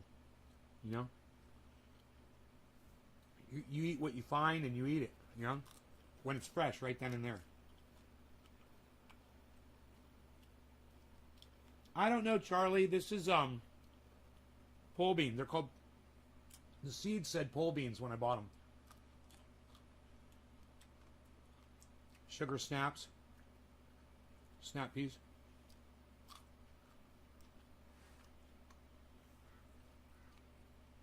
They're so freaking good. Yeah, Rogie loves these things. Here, watch. Well, yeah, I don't know if he's as excited about them now as he used to be. You want pole bean? Pole bean? Pole bean? Pole bean, Rogie?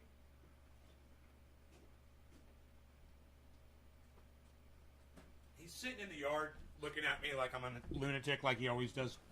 Like, that man is a freaking lunatic. That man is a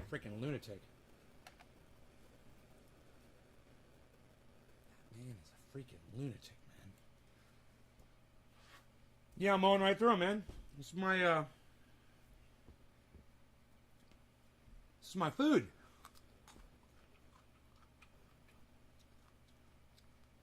A bean eater.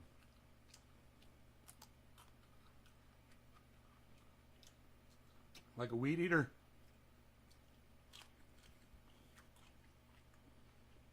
Mm-hmm. You learn. I used to put stuff on them, you know, dressing and whatnot. When you grow them right, man, the flavor is so freaking good. It's got its own flavoring, you know? You know, breads have that too. You try bread with nothing on it. You can just enjoy the flavor of the grain.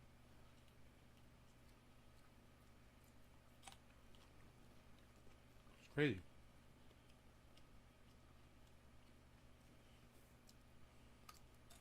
Weird human eating green cat eggs. He better get his ass up here if he wants any of these. They're fading fast. You can give you energy, man. Right out of the garden. There's something super satisfying about walking down there, picking vegetables, not washing them, and putting them right in your mouth and eating them.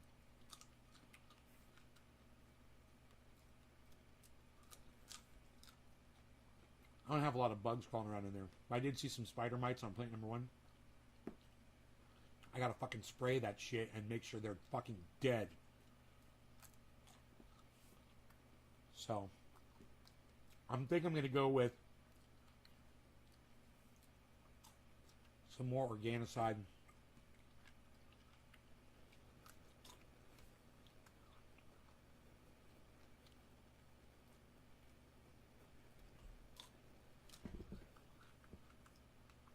And it's already down there.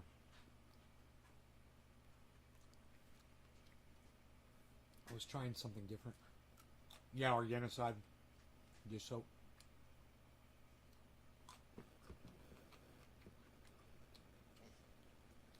Oh, look who's here. Paul Bean. Want a little Paul Bean? I'll give him a little piece of it.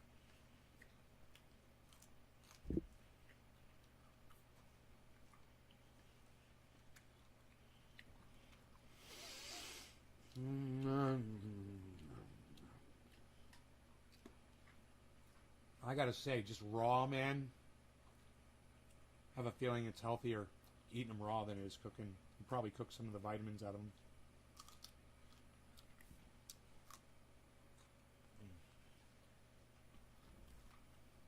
Rogi's loving it. Beasel's eating. Oh yeah. Big old piece. Juicy and crunchy. Daddy eats this too. You like that. Rogi likes it.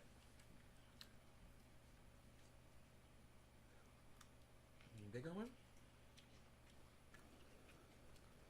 It's got to be healthy for him too.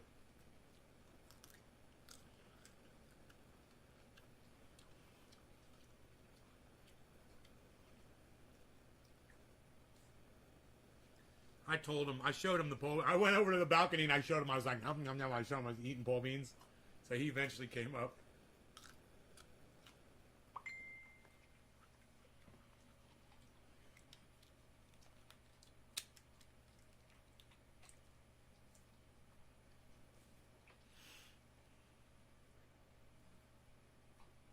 Yeah, I don't see that. Somebody trying to message me on another one of my Facebook accounts. I'm like, I don't check those other accounts.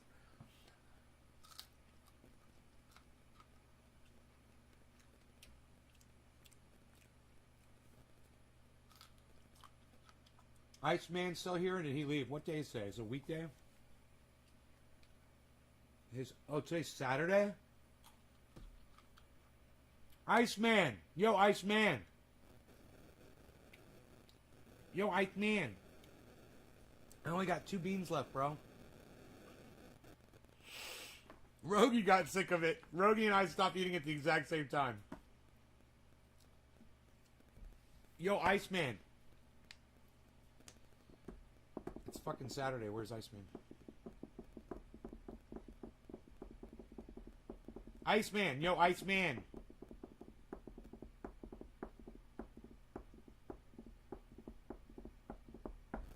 Raw green beans for dogs as long as they're plain. Ah, isn't that great? Rogie loved it. Rogie eats everything. That's why he eats rocks, so I figure green beans are fine. You know? He's eaten ribbon before, string, fuck you name it, dude. This dog, he will eat fucking anything. He'll just swallow it down. Dude, when he was a puppy, he was so bad. Iron Lungs McGee warned me. He's like, they eat everything, bro. They will eat rocks. I couldn't imagine it until I watched Rogan do it one day. I saw him pick up a rock. I was like, oh, he's playing with a rock. And he just goes, gulp. And I'm like, no, don't do that. What are you doing? That is not food. That is a rock.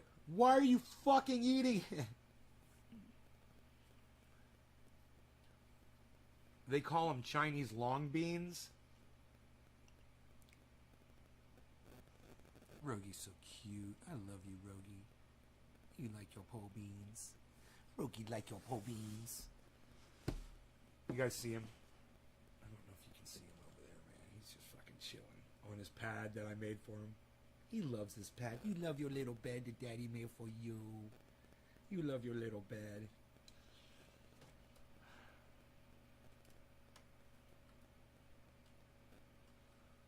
It's pretty outside today, isn't it? Look at that. Let me let you guys see a little bit more outside that direction. Isn't that nice? It's a nice view. You get a nice view out there. Look at that.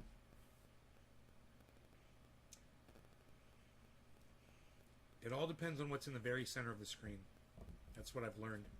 So it's right now what's in the very center of this screen is dark. So it brightens it up. So if I put this on the window like that, like right there, and I put that like more towards the center, like right there, it'll make it really dark. If I put that there, it'll brighten it up. See the difference there?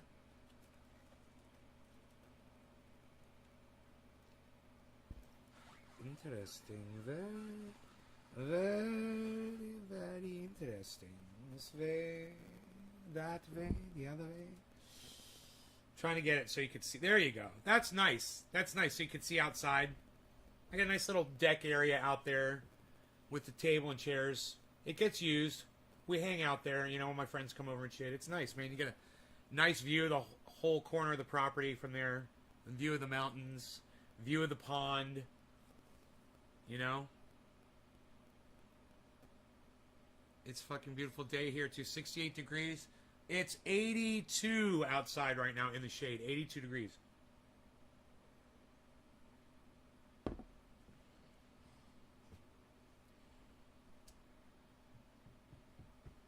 My portfolio is at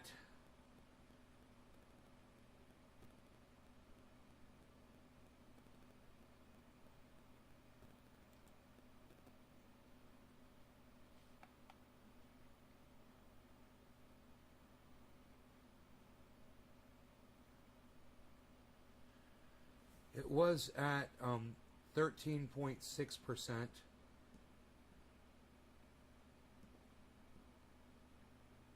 That's 13.75 now. Since the last refresh.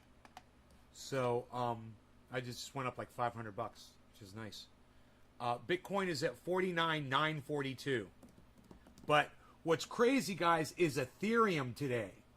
Ethereum is $3,888 right now, everybody. I think we topped at a fucking $4,000 Ethereum. I believe. I don't know. But we're close as fuck to $4,000 Ethereum. Think about that. My buy-in on Ethereum is $1,700, and it's at almost $4,000 now. So Ethereum has just been shockingly good today. Whoa, Matic has exploded, guys. Polygon Matic, $1.64. Finally. It's finally over that $1.61 where I was telling you guys to buy it at. So if you bought Polygon Matic at $1.61 or less, you're fucking loving it today. You're welcome. That was me that told you to do that. You can go back and see it on my show. Let's hope it keeps going up. It's looking good. I don't know why Polygon Matic is doing so good today. But it's great to see. It's great to see. Make a grand terrace. Hell yeah. Yeah, my balcony goes over to where my front door is. It's really nice. But I would love to put an upper balcony with stairs going up to it and then having it to go wrap around the entire fucking home and then stairs going up to the roof as well with a deck up there. That would be fucking amazing. And you know, Mark could build that for me. That'd be bad as fuck.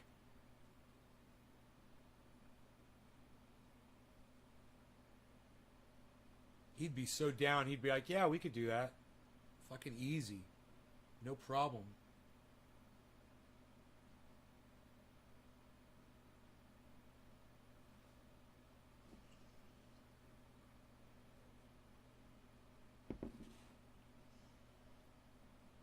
I'm going to my friend's wedding. It will be awesome out in the country, so you have to worry about someone calling the cops. Yeah, nice. You just have to worry about catching COVID, Margie. You know? Fucking weddings, man. Everyone thinks they have to actually be there to witness a wedding. You're indoctrinated. Everybody's indoctrinated. This is all indoctrination. Put in another exterior door. Neighbor was the architect of the Taj Mahal. The home had a dome-shaped roof like a nursing. Huh. Then you could put in another exterior door. That would be badass. Why is there a wedding? Because people... Yeah, right? Even that. Why are people even getting... I know. Oh, here, let me take my pills. My pills! My pills! My pills! I'm waiting for me to have my heart attack, man. Any day now. I'm not taking my blood pressure medication. Haven't taken it in months. So I figure any day I'll be talking to Elizabeth. The big one's here, Elizabeth, the big one. Water.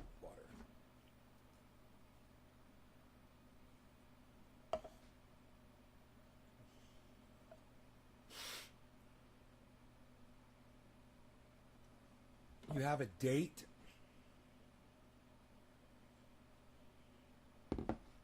Weddings are for tax purposes. Yeah.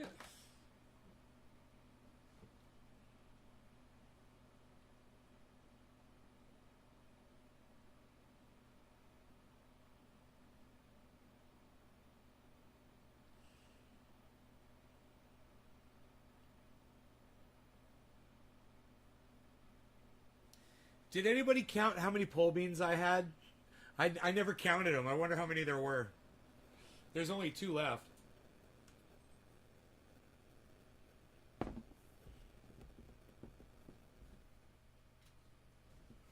Anyway, I'm going to get out of here. I think we've spent enough time together this morning. I will see you at 4:20, 4 o'clock, or a little before this afternoon. Okay, guys? I hope you enjoyed the 2-hour and 15-minute video.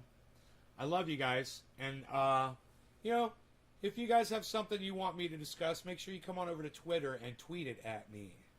All right? All right, you guys take care. Nays Garden is live right now tweet. Dusty liked the at Nays Garden is live right now tweet? What? From you? Bro? Did Dusty like one of your tweets, bro? Ooh, I got a whole bunch of messages. What the fuck's up with that? I guess people are gonna get triage oil, huh?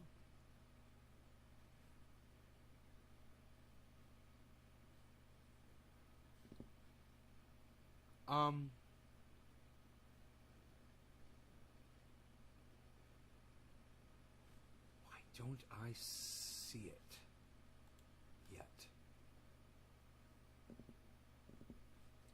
Dusty Smith and 2 others liked my tweet. Twitter grew quarterly revenue growth of 20% of $1 billion.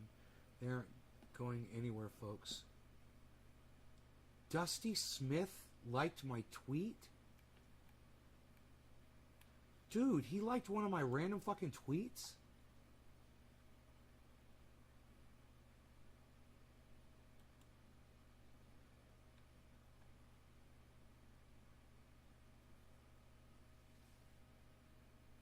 Dude, Dusty Smith liked one of my random tweets. I fucking love him so much, man. Oh my god. Oh, Rox is getting goddamn oil. Rox is getting oil. Independent left. Sent me the videos slider in each edition. What? All my videos are? Oh my god. I fucking love you.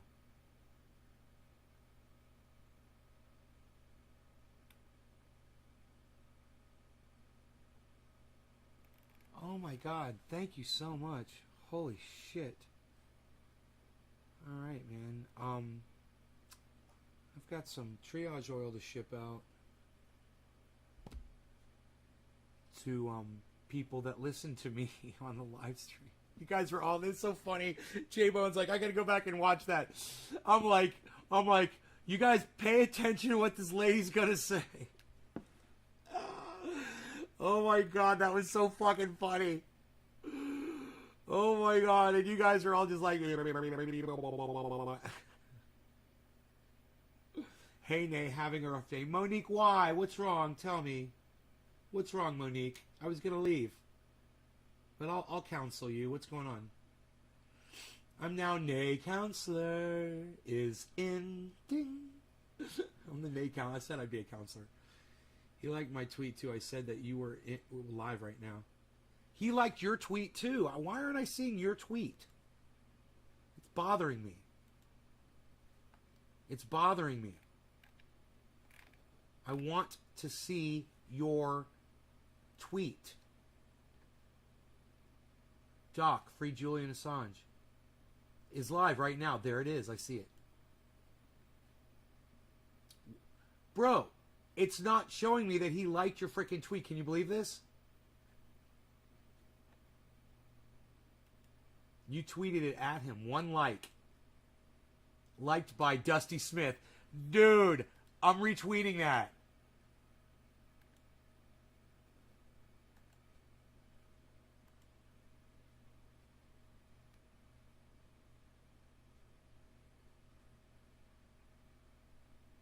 Kitty cat love.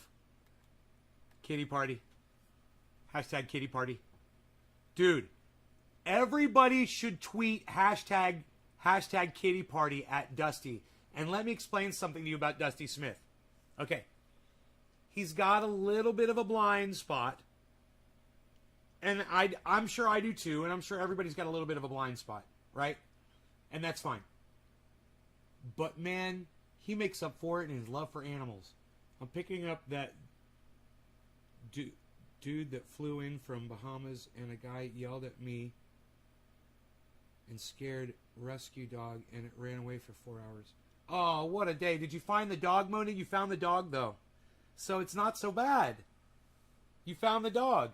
When the dog bites, when the bee stings, when I'm feeling sad, I simply remember my favorite things, and then my dog comes home, and I'm glad. See, your dog came home. That's fucking awesome. So, it's not so bad. Now, it's all over. Yay. Okay, good. The nightmare has ended. Okay. You guys are lucky I still got coffee in this cup. Anyway, Cult of Dusty is fucking awesome, man. I wonder if he's watching the show. I want to go over there and fucking talk to him so bad, man. I can't wait for him to go on Twitch so we can do that. Because, you know, what he says about Jimmy Dore is true. It's hard to you know, debate facts. And he's going to bring facts. And he's not really going to straw man. He's going to bring facts and going to make his fucking point. And I just want him to realize how important Jimmy Dore is in the Medicare for All community.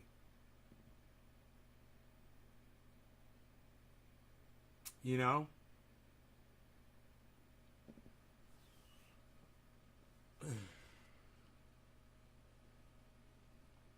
God, man. Hillary Clinton didn't want to do Medicare for all, you know?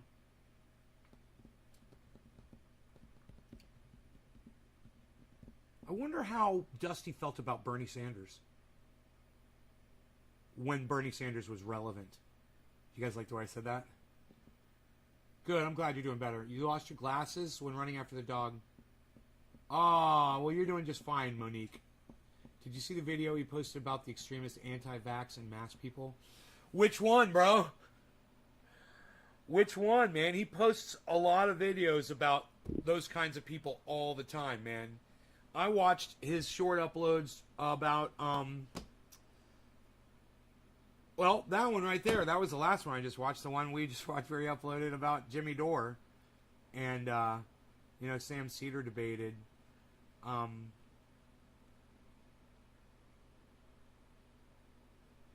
You know, Sam Cedar makes good points, but he'd win me over a lot more if he wouldn't attack Jimmy Dore at a high school level, you know, which is what he does.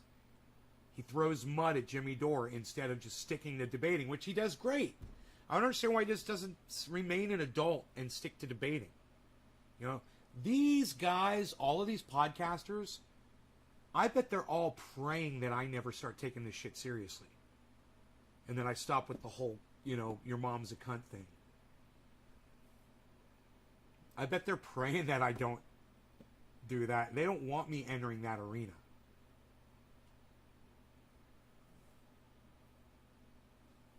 You know, it's like you're really good at one martial art and you're going to go into a ring with somebody who's good at every single fucking martial art, every single way to fight. All the way from street fighting all the way up to, you know, kickboxing and everything in fucking between. And that's where I'm going to come from because I'm, like I said, I don't have loyalty to any side. You know, it's hard to fight with somebody like that. You've got a weak spot when you're going to defend Joe Biden. You've got a weak spot when you're going to defend Hillary Clinton. You've got a weak spot if you're going to defend Donald Trump. As that's what Dusty is accusing Jimmy Dore of doing. But I'm not going to defend any of those people, ever. I might say when they do something right, which is fucking rare, but that's it. That's the extent of my involvement. I have no allegiance to any of those people. You know, and I used to have allegiance to Bernie Sanders, and I no longer do. You know?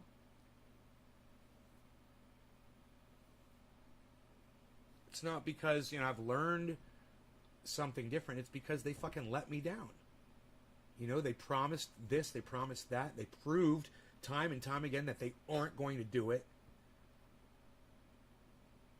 Why would you fucking let up, man? Why did you fucking give up? You gave up for everybody, Bernie. You know, you gave up for everybody. Now you've got people celebrating not being evicted from their homes for a couple extra months. That's a win. Hey, what's so? Feel good today. Svik DK, what's up, Svik? How are you, buddy? Welcome to the show.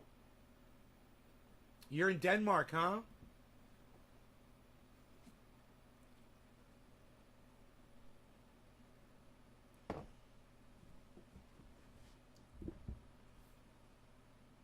Guten Morgen?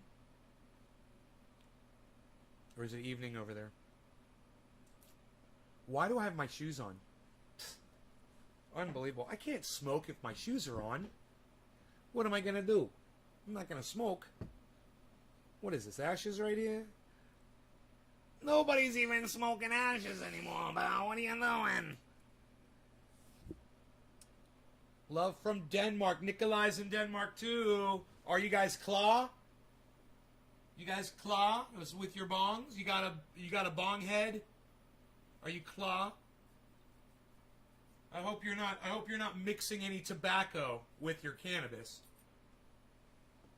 Oh, but you call it weed, don't you? We call it cannabis here. Just laying that out for you right now. All right, here, let me get orange bud. Eddie, orange bud. Eddie, orange bud. Hey, you guys want the orange bud alarm? Orange bud alert. Orange bud alert. Orange bud alert.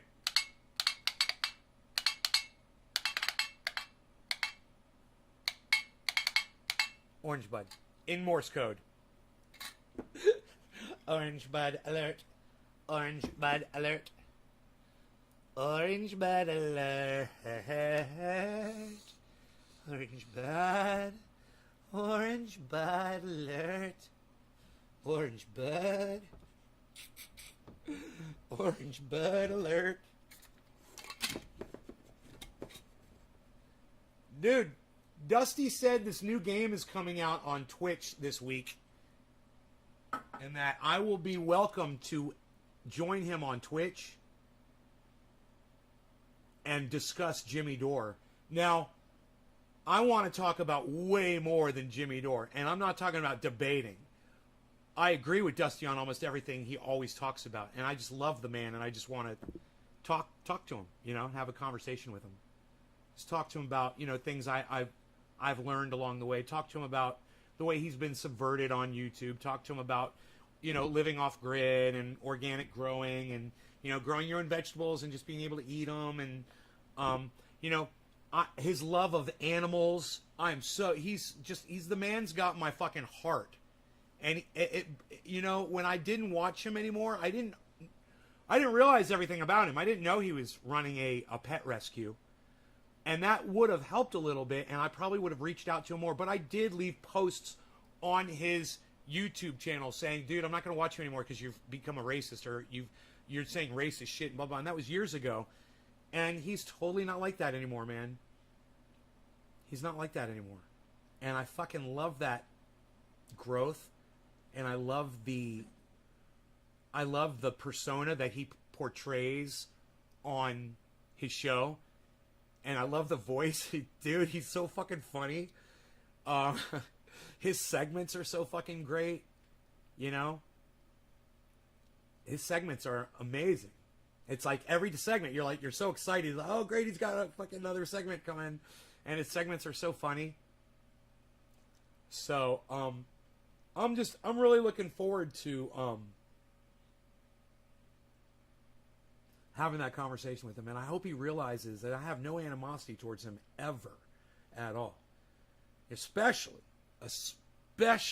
since he called himself out on his own racism a while back, like I did. You know, it's like that is such a massive step ahead for just about anybody that you have to give them credit for it, man. Some people go to their graves and never realize it, you know? That's a level of indoctrination that you just shed right off, man. Opens your eyes up to other levels of indoctrination that you might not be so comfortable with either, you know? Unlike Russell Brand, hail to the Queen, and the Queen is so perfect. Whatever. Hail to the Queen. With his pomp and circumstance bullshit. Alright. Anyway. Dude. I want to do this bong rip. I want to dedicate this bong rip to all of the cats at Dusty's Rescue. CC, you know, He's got a bunch of other ones whose names I can't remember. He knows all their freaking names. He names them all. He's like, and I'm like, okay, there's CC. I remember that one. Who used to be racist? Me. I used to be racist, Hyatt. I used to be racist.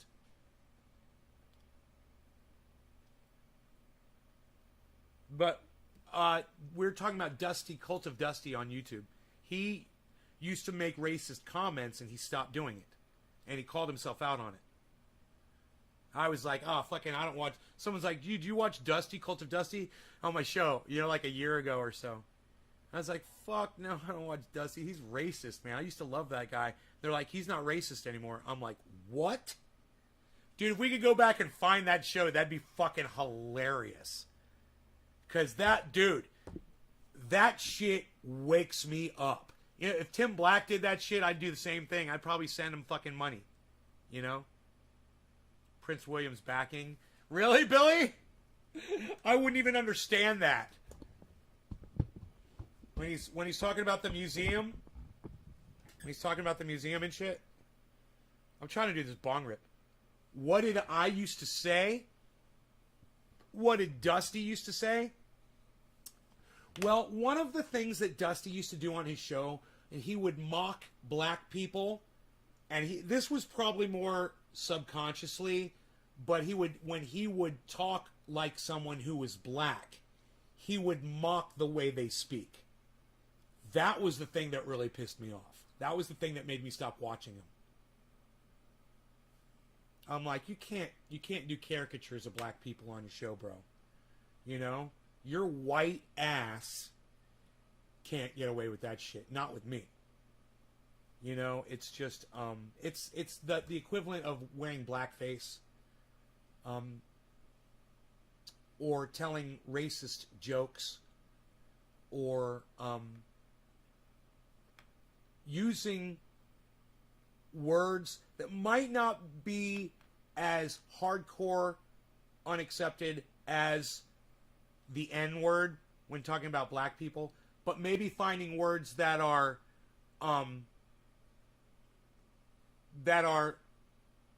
more accepted in public to say, but still convey the message that you are racist against that color or that race.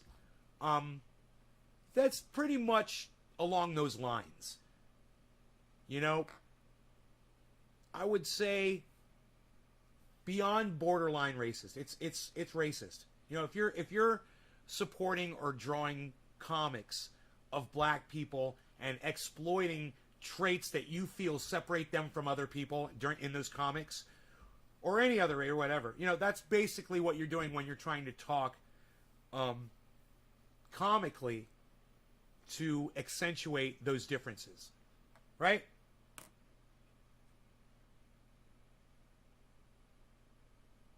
And doing it in a mocking way as well. When you're not just imitating somebody, or you're not just doing it as straight fucking humor in a joke without a racist intent. For instance, excuse me, waiter, have you tasted the soup? Yeah, it's an old Jewish man, you know, but you're doing that in a joking, loving way, and you're not poking fun at Jews by doing that impression. You know, you're doing comedy. You know, he would do it along the lines of just trying to act like someone who was black that was doing something illegal, like someone breaking the law, you know, and he would talk in their voice, and it was bad, man. You go back and watch his old shit, and you'll see exactly what I'm talking about. He's still in the royal family, unlike his brother. He's second in line, throne will die soon. So if Russell got the royal family on his side, the future king will be about Russell's age. Guess who'll be best buds? I guess that means a lot to him. It means shit to me. That's not the guy who's the fucking running around child molester dude, right? Taking trips to the island and shit. Violate the NAP, freedom of speech. Joe Smith. You don't violate the NAP.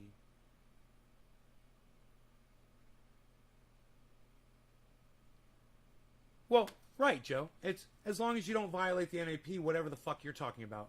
I'm not talking about that. I'm talking about from a personal perspective. To me, I perceived that as something I didn't want to be exposed to. So I stopped watching Cult of Dusty for years. You know? It's got nothing to do with violations or freedom of speech. You know, I may have, I'm sure I went on my show and said Cult of Dusty is a racist and he speaks like one. I'm sure I did that. But I never said his channel needs to be taken down. He needs to be silenced. He no longer deserves a voice on this platform or anywhere. I never said that shit. I rarely ever said that about anybody. You know? Except for maybe Alex Jones when I thought his rhetoric was costing people's lives and he was doxing people.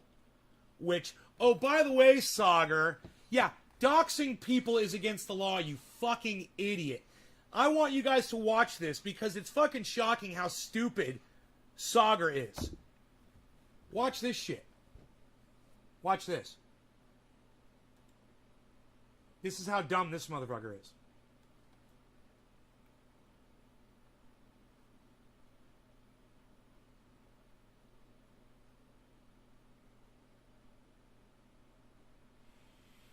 You know, Cult of Dusty talks about Joe Rogan, too, and we could talk about that as well. I'm just saying, it's good. It's a good... Now, I made a mental note of where this was. And Crystal is always pointing to this, as there was a Google Trends piece back...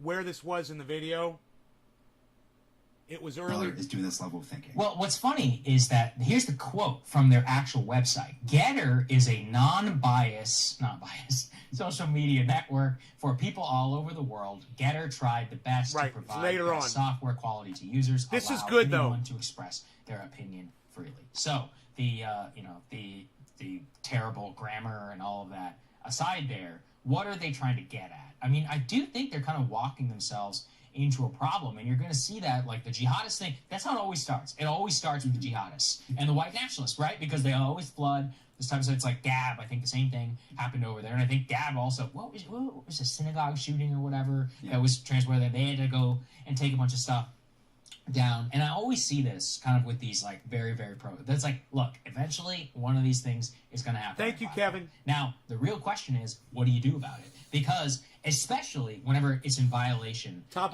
federal law, like that is where you especially have to say, okay, like this is going to be a real problem for us. I don't think they have any problems necessarily taking that down, but you know, there's a reason that most people say you shouldn't advocate for violence, right, on a platform. And actually, I mean, that is technically, it's dubious as I understand it, but it could be legal. Or you could, you know, if you're insinuating it, or like you post somebody's, there's nothing illegal, I think, about posting somebody's address. It's like, just so you know, like that's happening. But obviously,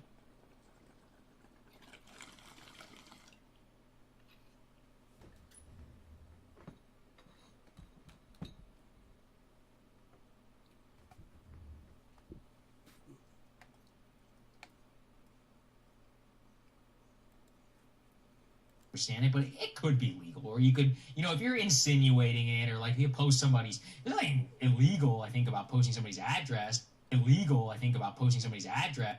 There's nothing illegal, I think, about posting somebody's address. There's nothing illegal, I think, about posting somebody's address. There's nothing illegal, I think, about posting somebody's address. There's nothing illegal, I think, about posting somebody's address. Post somebody's. There's nothing illegal, I think, about posting somebody's address. Post somebody's. There's nothing illegal, I think, about posting somebody's address. Really? Because guess what? That's illegal.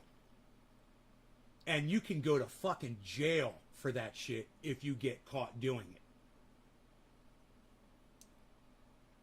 it. Hey, Kush, what's up, buddy?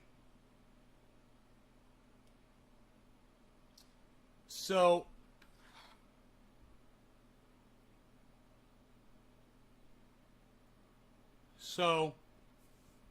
he's giving legal advice to his audience and doesn't even know what the fucking law is.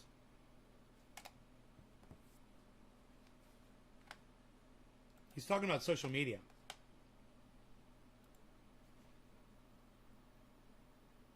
And he says there's nothing illegal about posting somebody's address.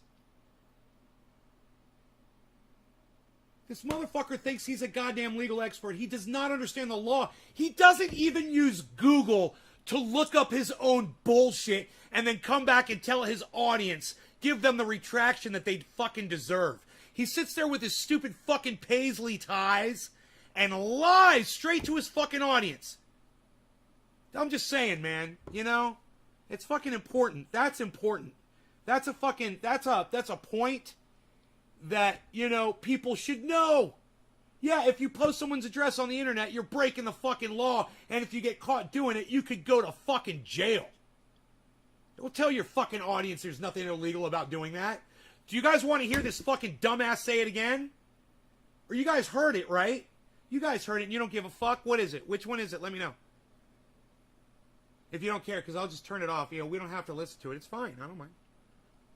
I've been live for a while, but we could talk about Joe Rogan, what he said about what Cult of Dusty said about Joe Rogan. We could talk about that if you'd rather. Playing at 2 times speed because she's trying to catch up. Most crimes for doxing that are charged under this statute are misdemeanors in the first degree. You can be sentenced to jail for up to 6 months, pay a fine up to $500, and have a permanent criminal record for a doxing conviction under the menacing by stalking statute. And you get into some districts and some areas where it's even more strict. State laws that pertain to that, like California. So that's Billy, thank you for looking that up. Here, let me turn the chat back on.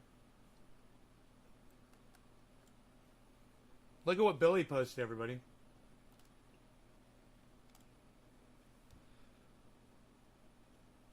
There you go.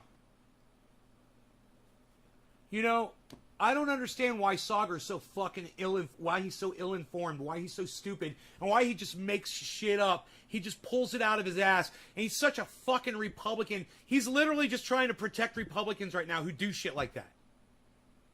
You know, and look at the way he's sitting there with his fucking hands like this. Like, it's so fucking perfect. Look at this. This is hilarious. Is that hilarious?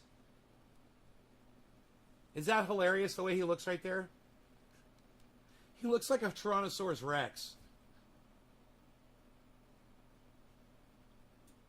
These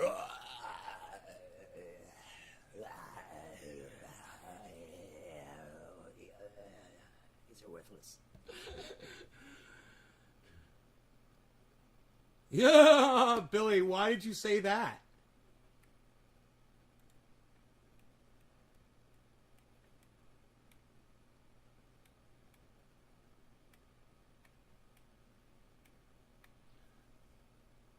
No, he's just he's in Denmark, bro. I understand that too. It's English probably isn't his first language. Give him credit for even hanging with us. You weren't playing Ryan Falk right. About 5 minutes ago, you weren't playing.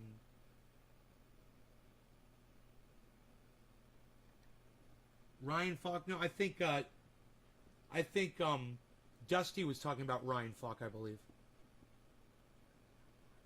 Oh no, that's not a white guy. I'm on now. Nay, California misdemeanors are punishable by up to 6 months in jail. I'll fine up to $1,000. Aggravated or gross misdemeanors are punishable up to 1 year in jail with possible fine. $1,000 or more. If convicted of a wobbler crime, the prosecutor can charge you with either a felony or misdemeanor. Right on, Eddie. Hell yeah, buddy. Fuck yeah.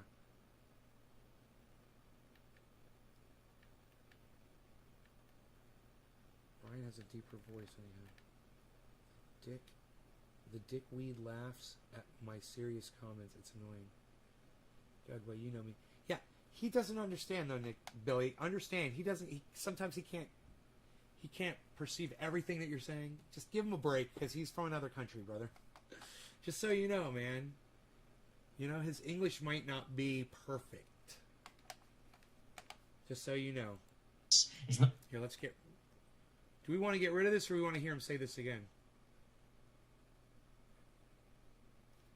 Like, just so you know, like, this happening, but obviously, dubious as I understand it, but it could reason that most people say you shouldn't advocate for violence, right, on platform. And actually, I mean, that is technically, it's dubious as I understand it, but it could be legal. Or you could, you know, if you're insinuating it, or like you post somebody's, there's nothing illegal, I think, about posting somebody's address.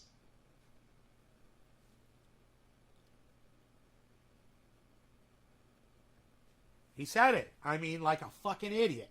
There's nothing illegal about posting somebody's address.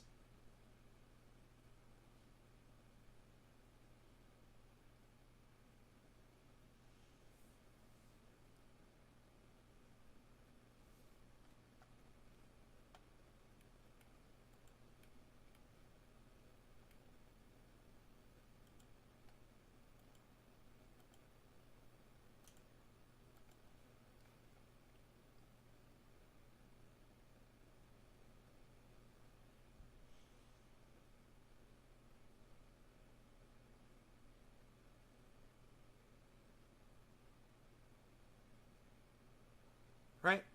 Thank you. Thank you. Exactly, guys. He doesn't know, but he sits there and acts like he understands the law. Oh, there's nothing wrong with doing something that illegal. He looks at the fucking camera. I want to look at that again. It's like, just so you know, obvious as I understand it, but it could be legal. Or you could, if you're insinuating it, or like you post somebody's, there's nothing illegal, I think, about posting somebody's address. Or like you post somebody's, there's nothing illegal, I think, about posting somebody's address. Illegal, I think, about posting somebody's address. He says, I think. Well, you thought wrong, Sagar. Just saying, buddy. He left himself that little out, didn't he? I think. There's nothing illegal, I think, about posting somebody's address. Judges say... You're wrong.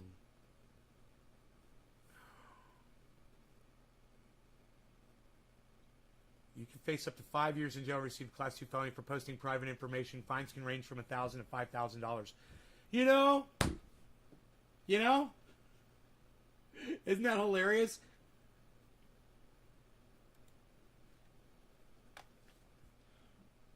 God, he's such a...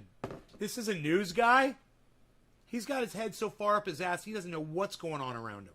And this is somebody that's supposed to bring people the news. Oh, man, he's just fucking... Dude, it just gets worse and worse with that guy.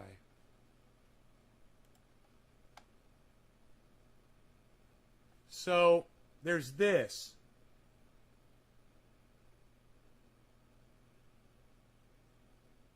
There's this. We kind of got to talk about this. Plague rats all over the goddamn place. So first off, September 2nd, here's Joe Rogan going on his show and explaining he's probably not going to get the coronavirus. And let me just say, dude, Dusty was fucking in fantastic form last night when he was doing his show. Holy shit, dude. I was like, dude, he's so energetic. I was like, man, that motherfucker's on like 8 cups of coffee. Spoiler alerts! Can you guess how this ends? Oh, so like either you're going to be vaccinated and not get it, or you might get it with Delta, and there's or you can be unvaccinated and not get it too. That's not going to be the case for unless you're a hermit and never, it's eventually going to. I've been exposed to it many times and I haven't gotten it. Oh, okay. Listen to how arrogant he sounded when he said that. Can we go back and hear the arrogance of Joe Rogan when he said that? Like, this anecdotal evidence that he's been exposed to it how many times? From who? But many times, and I haven't. Many times? By who? Who exposed you? Who are all the people that exposed Joe Rogan to COVID? I'm kind of wondering. How many instances can he name where he was literally exposed to COVID? Eventually I've been exposed to it many times. Just because he knows someone who caught it and he was with them a few days before doesn't mean he was exposed to it. And that's what he's going by. Well, you must have had it when you were with me. Not necessarily, Joe. Were you guys making out? Were you guys breathing in each other's faces? Were you guys swapping sweat? Were you using the same exercise equipment and not wiping it off? Maybe you were, maybe you weren't. Were you wearing masks? I doubt it. And I haven't gotten it. Oh, okay. 1 week later. So what do you guys think happened? Anybody know? He got COVID. You don't have to be vaccinated. You might not get it. And here he is last January explaining why he's not going to get vaccinated. It's because it's not tested, y'all. If I felt like I needed it, But I just feel like if you maintain your health, and I think for some people it's important. I think for some people it's good. Are they gonna make people take it in order to go overseas? I'm worried about that. Hey, ask Oscar De La Hoya, who was literally in training for a professional boxing match, caught COVID, and is now in a hospital bed with barely any voice to even make a 20-second recording. I think he lasted 22 seconds. Oscar De La Hoya lasted 22 seconds making a fucking TikTok video. Joe, Mr. fucking scientist, I'm gonna have to agree with Dusty here. I don't like that. I don't like needles. That's I don't like. But I don't also want. You don't like needles? Well, what about whenever you're getting surgery and they need to put you under? You don't like needles? Well, what about whenever you get your children vaccinated when they're born? What about when you need to get some kind of a shot at the doctors for any fucking reason? You don't like needles? What are you, a fucking pussy? What do you mean you don't like needles? You motherfuckers that don't like needles, you need to get the fuck over it. Let me show you a fucking needle. I'll show you a fucking needle. And all of you have been stung by a fucking, by one of these. I guarantee it. Focus. Focus. Focus. If you want focus, I'm gonna focus. I'm not gonna get you to fucking.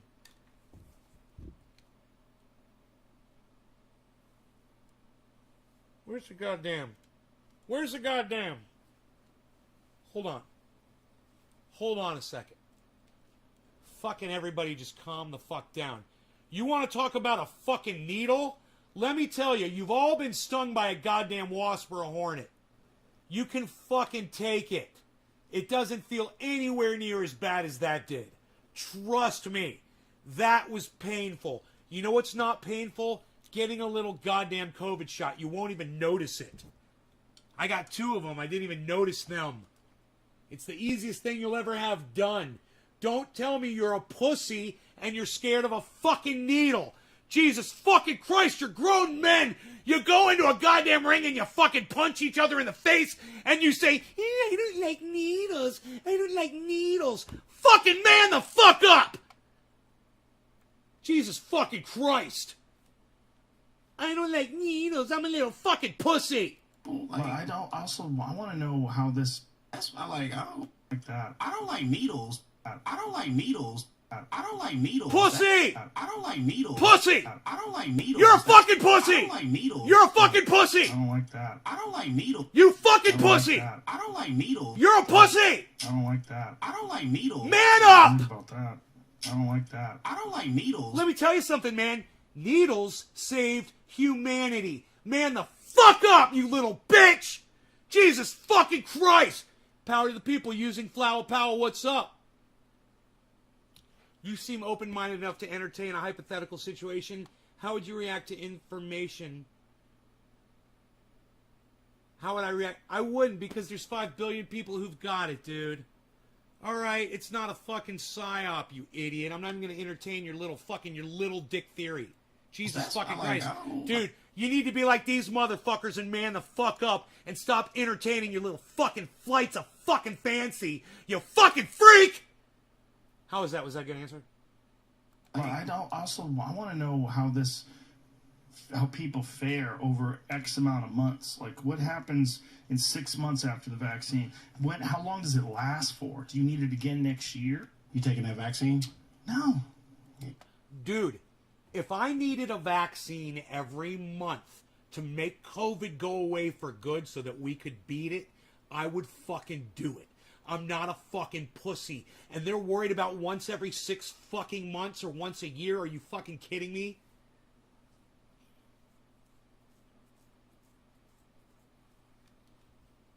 And now you're blocked too, motherfucker. I don't have to fucking tell you why I blocked you, you little fucking bitch. How about you go suck my dick? Alright? Welcome to my show. Alright? I knew it was you, you fucking dumb cunt. I was waiting for you to cunt off again so I could block you. You could have sat here and participated and have fun. Don't question why I fucking blocked your ass, bitch. You know why your fucking ass got blocked. Fuck you. I don't have to tell you why. Suck my dick. That's all I got to say to you. No, I mean, I would if I felt like I needed it. That's right, folks. It hasn't been tested enough. He doesn't want experimental medication in his body, except for he's taking every experimental medication now that he claims he got COVID. Great point. Hello, friends. So, I got back from the road Saturday. I got to tell you, I've seen Joe Rogan in all kinds of situations in my life, but my God, he looks downright unattractive. Ladies, answer me. That's fucking sexy-ass motherfucking Joe Rogan. Does he look ill as fuck? Ladies, I want to hear from the ladies. I'm a guy, but I'm just telling, there's no sexiness right there. That guy looks near death. Am I correct, ladies? Let me know. That's what COVID does to you.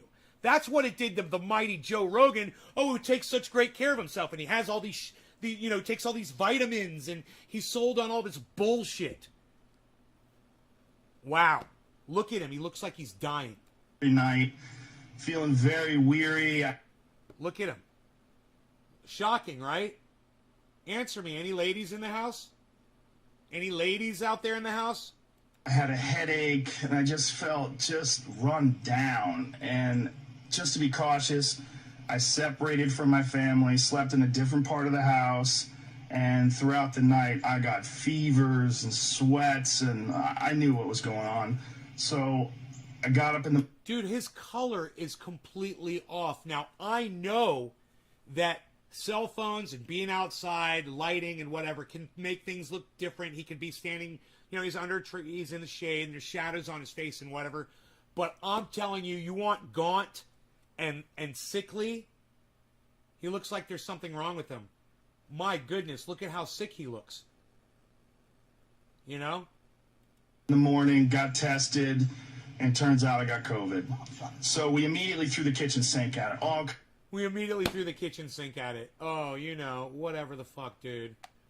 Go get the same goddamn thing that Donald Trump got when he got it. That's the one thing I would recommend you get. That goddamn, was it stem cell fucking... Some kind of a stem cell thing or something that they gave Donald Trump? Some crazy fucking superhuman shit? Make you a fucking super soldier? Kinds of meds. Monoclonal antibodies, ivermectin, Z-Pak, prednisone. So, as always, being incredibly irresponsible with his giant platform. True. Now, Joe Rogan has got the kind of platform that Dusty can go after and say, yeah, this guy influences countless amounts of people. He really does. It's true. I mean, if doctors prescribed you ivermectin, that's cool, but you should immediately tell people, hey, the ivermectin I'm taking was doctor prescribed. Hyatt says, are you the type that never questions authority?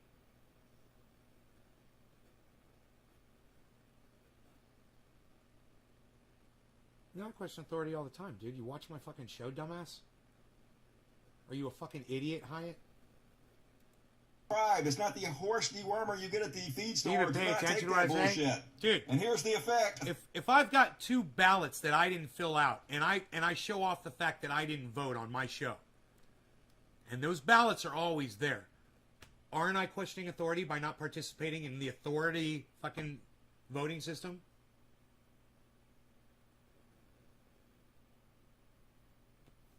I mean, my whole goddamn existence is a fucking statement about questioning authority. Isn't it? If you're not getting that out of watching my show, you're not paying attention.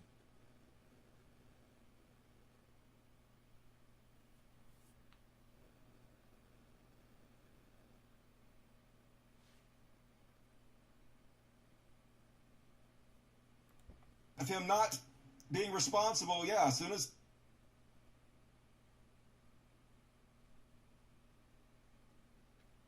Hey, Hyatt, you stupid fucking cunt. My mother caught COVID.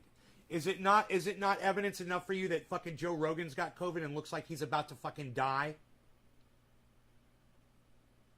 Jesus fucking Christ. You're you know, when someone like you is fucking presented with the evidence and you sit there and try to argue it, what are you trying to debate? Dude, I don't care how new you are, bro. Joe Rogan looks like he's fucking dying. Do you not see that? Do you not know who Joe Rogan is? You're asking me some of the stupidest fucking questions. And you got this other cunt that's sitting here fucking agreeing with you. Free all. What's up with both of you?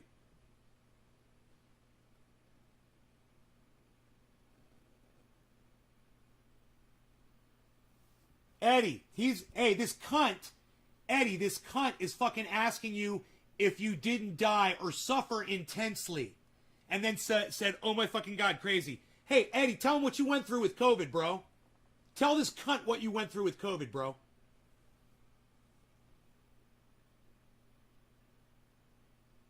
What? No, I'm not, man. You're a stupid fucking cunt, Hyatt. I'm just going to block you. There's no fucking hypothetical here.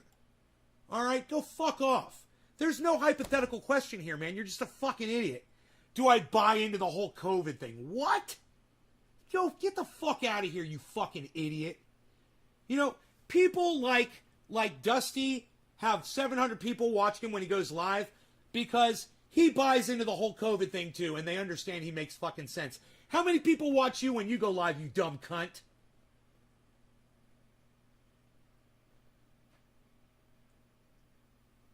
I just stated nice how he found the live stream. Good thing I took screenshots. Hey, dude, you know what? I tell you what, I haven't blocked you yet. It's a good thing you took screenshots, motherfucker. Keep your fucking screenshots. I'm going to block you anyway because I know exactly who the fuck you are, you little fucking troll bitch. Your names all look the same, you stupid cunt. You're going to take screenshots. Good thing I took screenshots. You could have stayed, but you opened your fat fucking cunt and you cunted off to me, didn't you? That's what happens. You guys want to hear what else Dusty has to say about Joe Rogan? Let's get back into it. The trolls are blocked. Says he took ivermectin. Look at the jump. Cheers. In searches on Google for bottom of the ivermectin. hour, no The law Joe regarding Rogan cannabis. effect. Cannabis isn't just Gonna for get all. people killed, yo. Don't give a fuck. It's true. It's true. Joe COVID here. It's true. This thumb ass. It's Joe true. Rogan. I agree. And you thought Joe Rogan was done before, folks. Large study finds COVID-19 is linked to a substantial deficit in intelligence. Huh? Can't wait to see how this cognitively affects Joe Rogan. The problem with Joe Rogan getting COVID is now he's back, and he's pushing the narrative that, the problem with Joe Rogan getting COVID is now he's back. Large study finds COVID-19 is linked to a substantial deficit in intelligence. Huh? Poor folks. Large study finds COVID-19 is linked to a substantial deficit in intelligence.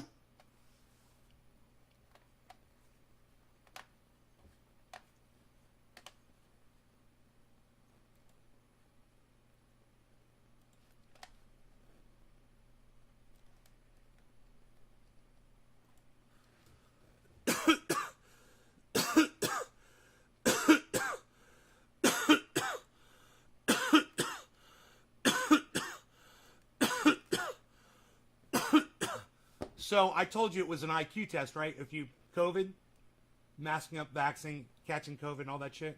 Now, I'm not saying that everyone that catches COVID is an idiot.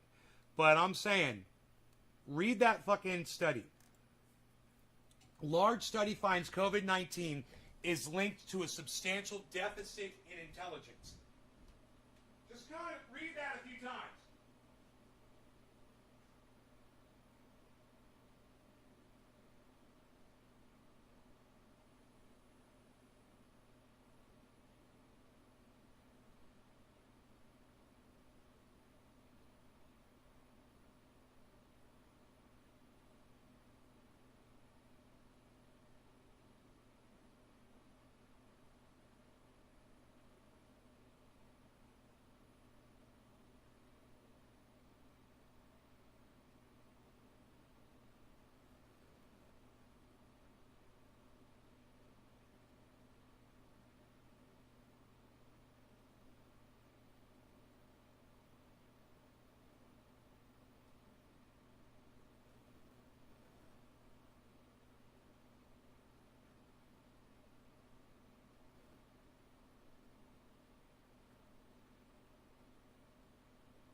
A large study finds COVID is linked to a substantial deficit in intelligence.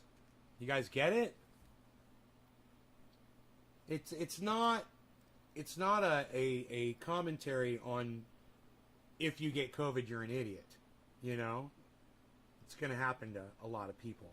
But they're saying overall the people who are getting COVID are dumber than the people who aren't. That's what they're saying. So when someone comes in here and is arguing for that side of the argument, they're dumber than me. Every time. They're gonna be dumber than me. Like someone like Can a Man Goat shit. I have a feeling you're gonna be the next one I block.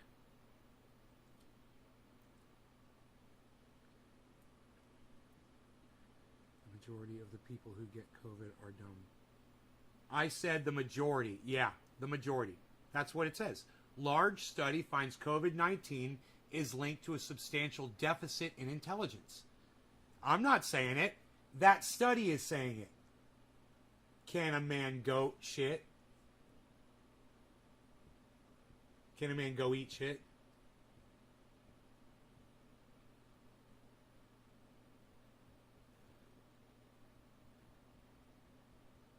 Versus they become dumber.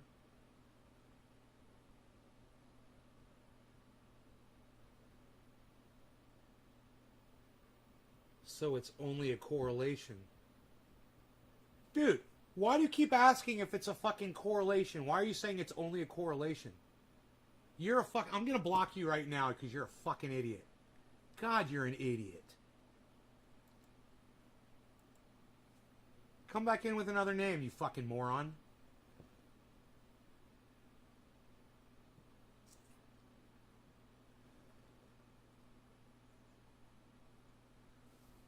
I feel I can say a person is stupid. After the world tells you how to avoid a pile of shit and you step in it, I feel I could say a person is stupid. Yeah, like The Jerk. Like watching The Jerk with Steve Martin. When they tell him that's shit, that's Shinola, and then he walks right through the shit. Yeah, that's all these motherfucking COVID arguers that come in here. You know, all two of them. They're outnumbered. Can't wait to see how this 5 billion people, they're outnumbered. Rogan. The problem with Joe Rogan getting COVID is now he's back. They're way fucking outnumbered.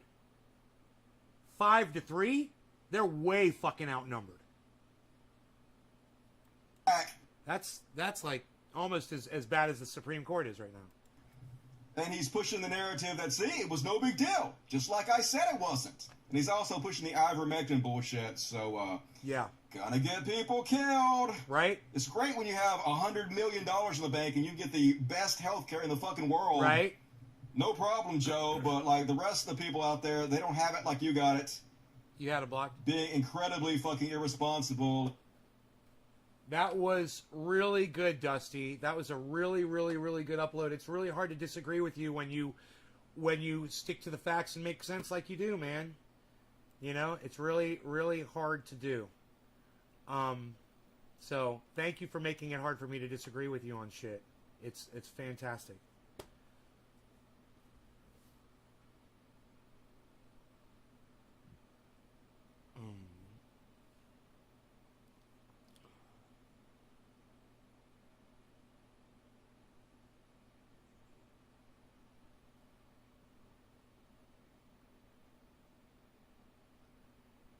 He stepped in shit.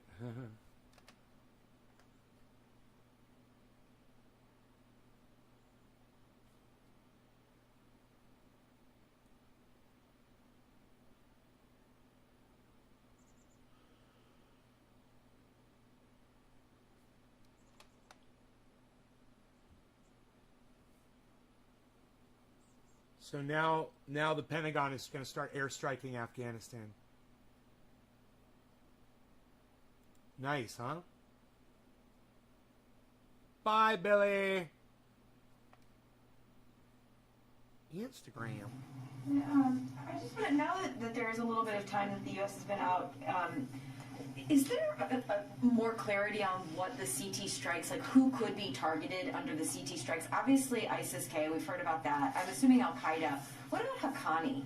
Are they a legitimate a target that the U.S. will be, could potentially be targeting with counter-terror strikes in Afghanistan going forward? Yeah, I don't want to hypothesize about potential future operations, Courtney.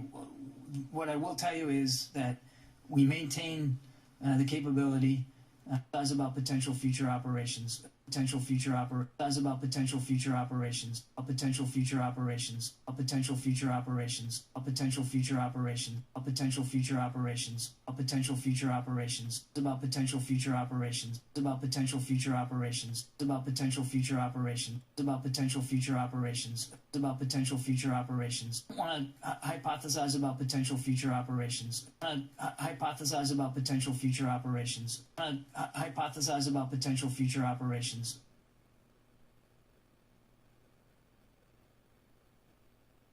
He doesn't want to tell you what they're fucking planning on doing in Afghanistan. That's the translation. I don't want to tell you what we got planned. I mean, we got some shit planned, but I don't want to talk about it. Oh, so we're still at war. We're still at war in Afghanistan? Wait, we're confused. I thought we were getting out of war. Now we're going to go do war again? What? Well, I don't want to talk to you about that war that we're going to continue in Afghanistan. I don't want to talk to you about that. Courtney, what I will tell you is that we maintain the capability and the responsibility. We maintain the responsibility. It's not our responsibility. That's why we got out of Afghanistan. Did you guys hear this shit? We maintain. We're the police of the world, everybody. We're still the police of the world under Joe Biden. And this motherfucker said so. And he speaks for fucking Joe Biden. Holy shit. No, you don't. Hey, Griffin, you have to read between the lines. He's fucking telling us to our faces, man. There's no mystery here. There's no quiet part anymore, man. There's no more quiet part.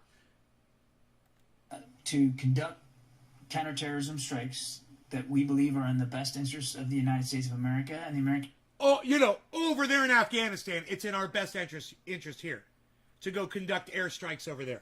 People that we defend, and I think I just leave it at that. So, because there is at least one Haqqani leader, Siraj Haqqani, who there's a $5 million bounty. What's the term? Against him by the FBI. The FBI have offered $5 million for information about him. So, for information. Theoretically, he's wanted in the United States. Be on the lookout for. Would a bolo. He be a legitimate counter-terror target for U.S. military there? We will conduct counterterrorism operations that we believe are We will conduct counterterrorism operations. We will conduct counterterrorism operations that we will conduct counterterrorism operations. We will conduct counterterrorism operations. We will conduct counterterrorism operations. We will conduct counterterrorism operations. We will conduct counterterrorism operations.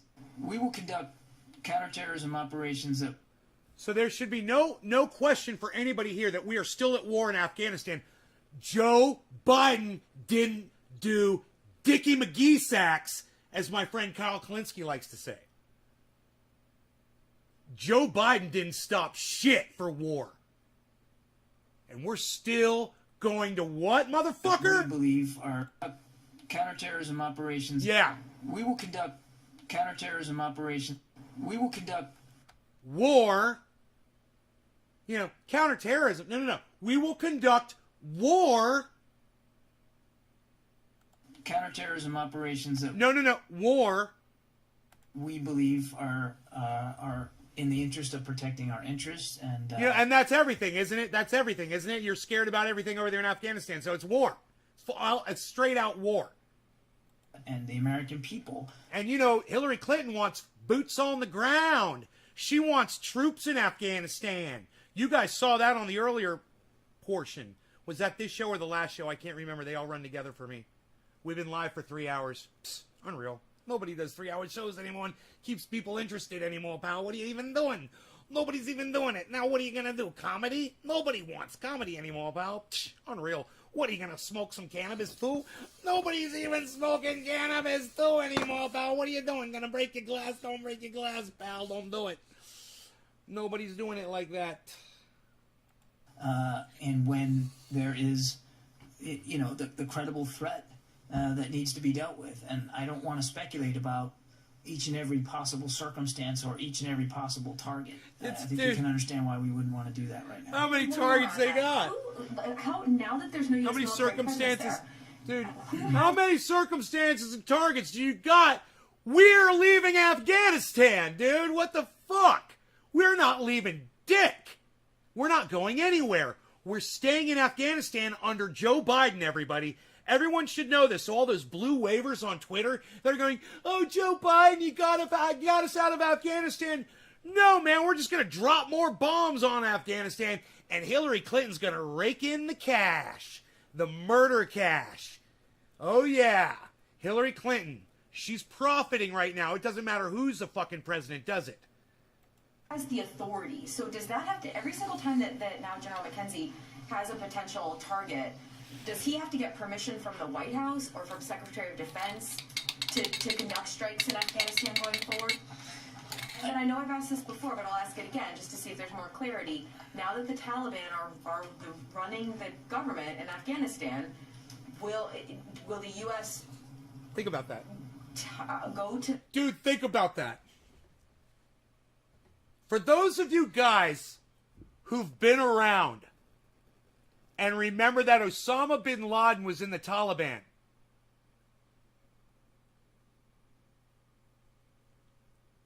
and for her to ask that question like that, that should trigger something inside you that says, dude, wait, what did we do? We surrendered to the Taliban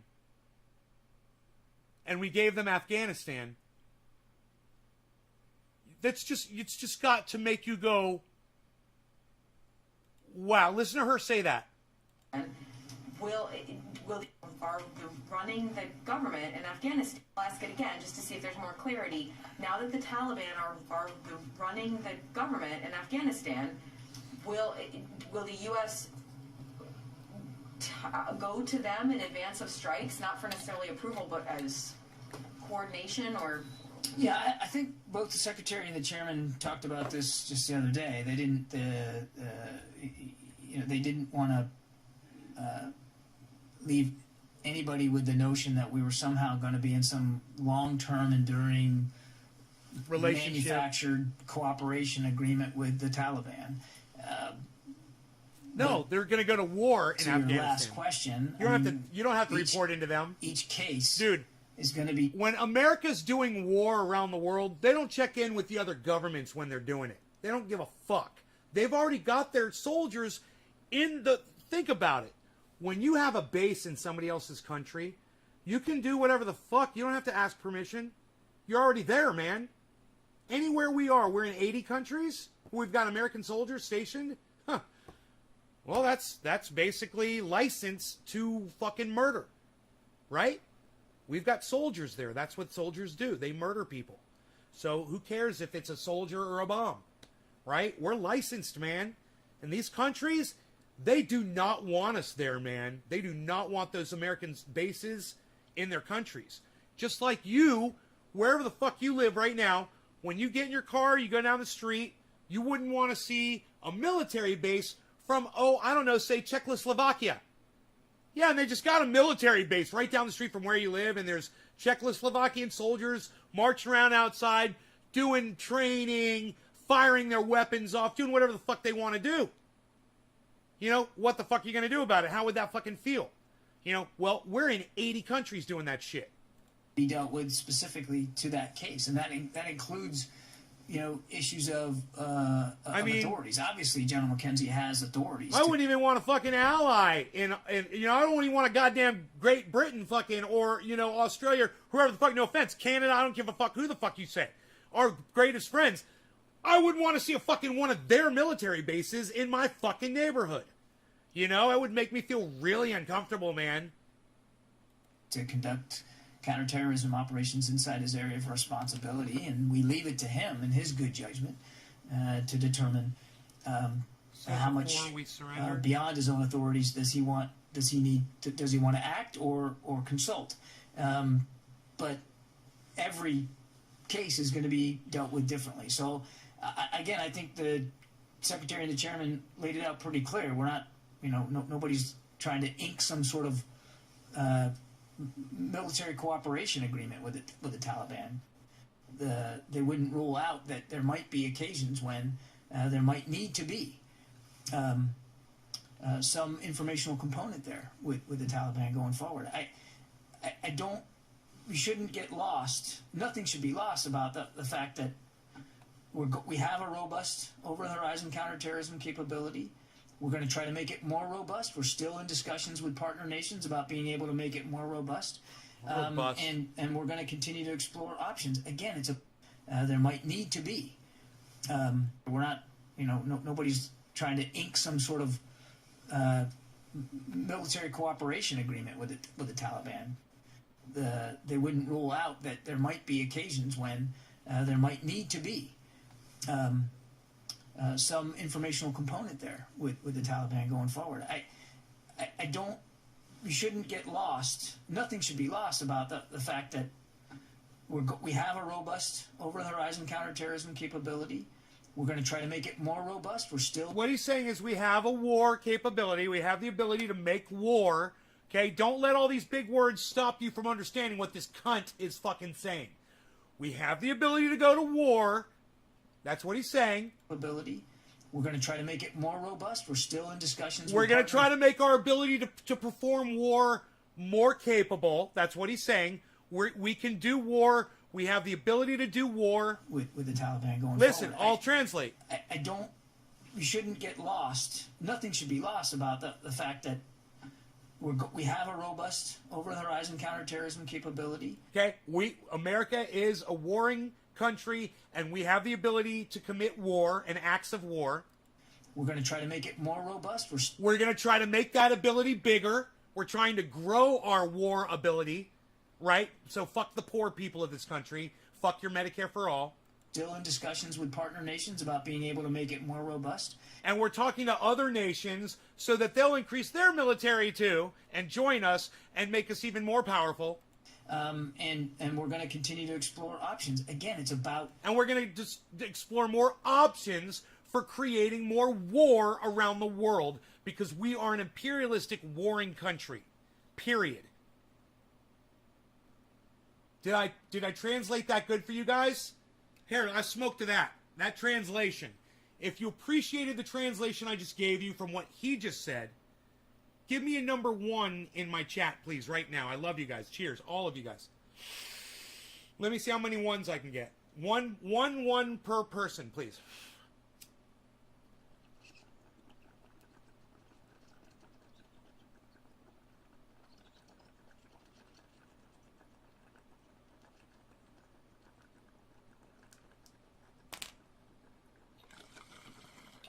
Eddie Griffin Bob, Nikolai, Tim, Trendy Nick, Hippie Chick, Kevin B.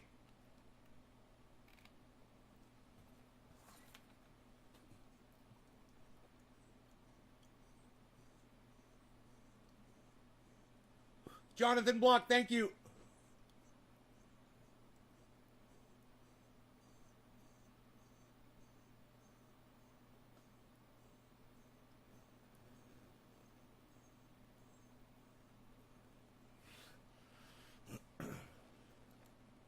Defending our interests and our people and the American homeland, and making sure that places like Afghanistan can't become a place where that kind of a threat, like what happened on 9/11, can happen again. By dropping bombs on folks over there. And that's exactly what America's going to do. It'll just be a matter of time. Watch. They're going to shoot down one of our planes. They're going to shoot down one of our drones. Watch. This is exactly what's going to happen. You're going to be like, they fucking called this shit again. They're going to strike out at us abroad. You pick the goddamn scenario. And then Hillary Clinton gets her way, and it's boots on the ground in Afghanistan all over again. oh, we had to send, we had to send SEAL Team 6 in, and then they needed backup, and then we needed troops, and now we've only sent in 5,000 troops this time, just for some operations in the area. We're along the border of Pakistan. We're not really in Afghanistan. Blah, blah, blah, blah, blah. Watch. We cannot keep our dirty little fingers out of everybody's pies. And that is exactly where we are, guys. That is what that guy right there is a perfect example of him with his dirty little finger in the air. And he wants to stick it in everybody else's fucking pies all around the fucking world. I couldn't have painted a meme better than that. That would go along with exactly what I'm saying right now.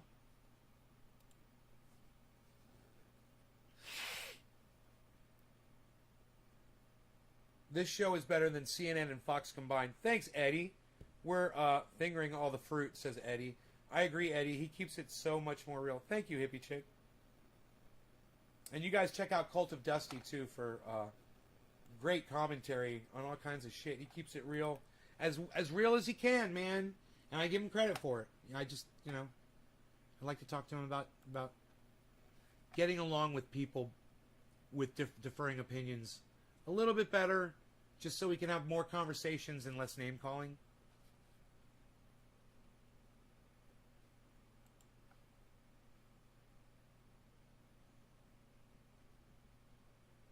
You guys are freaking great.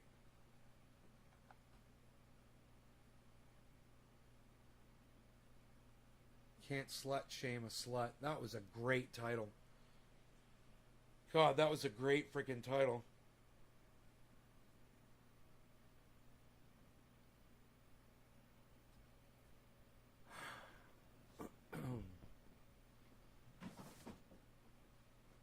What a great title.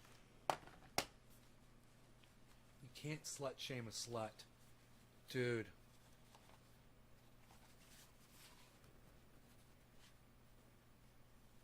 I would love to send that title to Thunderfoot so he could see it. Hey, I could do it right now. Where is it? Someone... You can't slut shame a slut. Where did I just see that? Jesus. Doc, thank you so much, Doc. Doc Hollandaise, man. Thank you so much. I'm going to retweet this at Thunderfoot.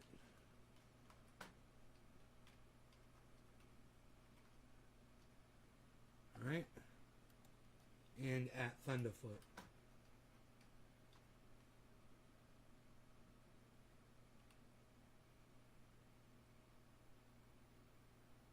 There he is. Thunder and Thunderfoot. Like my title?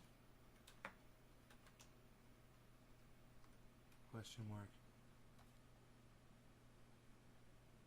Where is it? It says... Oh, I can't see it yet. Let's hope that works. View. Come on. Oh, please fucking show the goddamn title.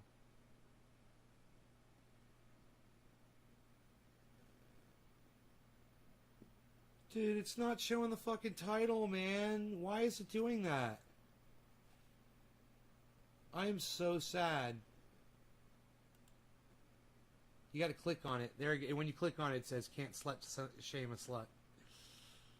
That's fucking funny. Honest and amazing entertainment. Love this show. Thank you, Eddie. Thank you, buddy.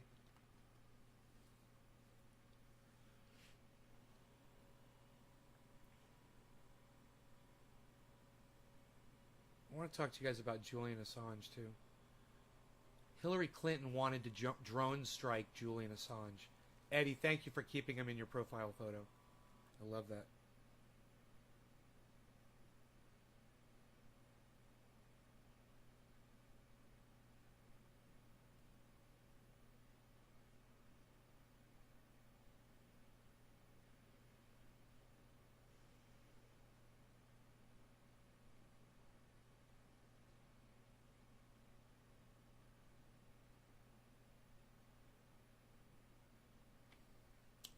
$133 over 96.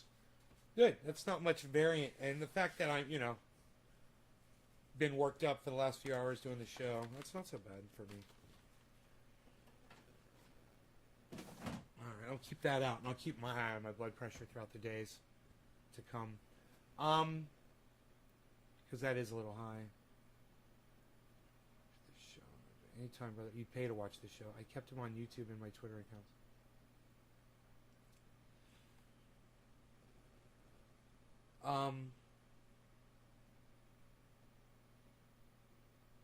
Oh, I know what I want to do. Doc Hollandaise also tweeted out this show. It says, Jimmy Dore called out by Cult of Dusty. Who liked this one already? Me. Okay. Let's retweet it. Quote tweet. At Cult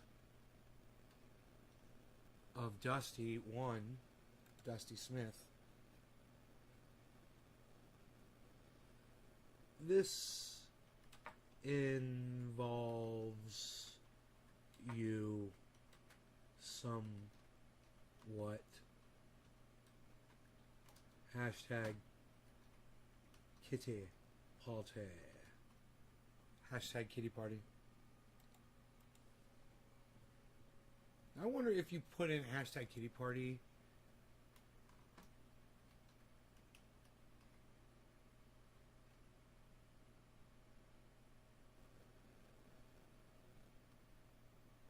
And you do a search, what comes up?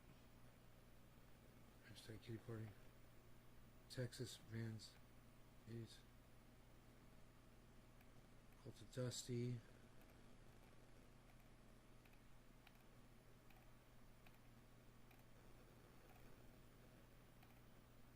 A lot of people use hashtag Kitty Party. I'm looking to see if there's any more Cult of Dusty Kitty Party things that come up on it. Son of a bitch. Dude, this just goes to show you. I wonder how many people hashtag Kitty Party for Dusty. Just shows you how hidden he is on fucking Twitter, dude. He should have thousands and thousands of people watching him on Twitter. And he doesn't. And this is bullshit, dude. And this is one of the things I want to talk to him about. Dude, he's still not coming up under hashtag. He only came up on the one thing on Kitty Party. One thing. It's all other shit now. No Cult of Dusty stuff. And I'm sure people are hashtagging that. They've got to be. Maybe I got it wrong. Maybe nobody hashtags Kitty Party. Maybe I'll try hashtag Dust Bunnies. I don't know. I wonder what their most popular... I'll just go to his channel and see what his big hashtags are. Maybe he's written them down.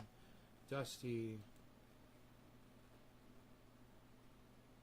Let's see. Is he hashtagging anything ever?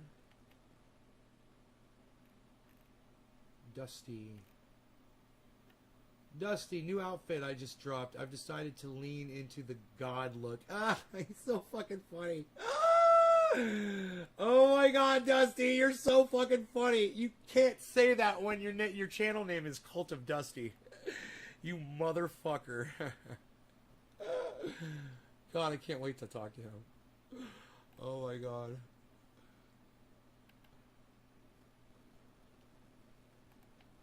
Drove my convertible. Listen to this. You guys, this is a Cult of Dusty tweet and it's fucking hilarious, okay? Drove my convertible to Walmart. Went in without putting the top up.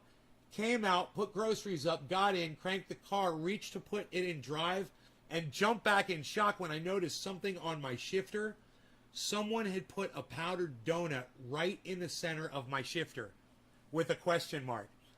Now, and then his next tweet is like, what the fuck? Right? When you go through that tweet,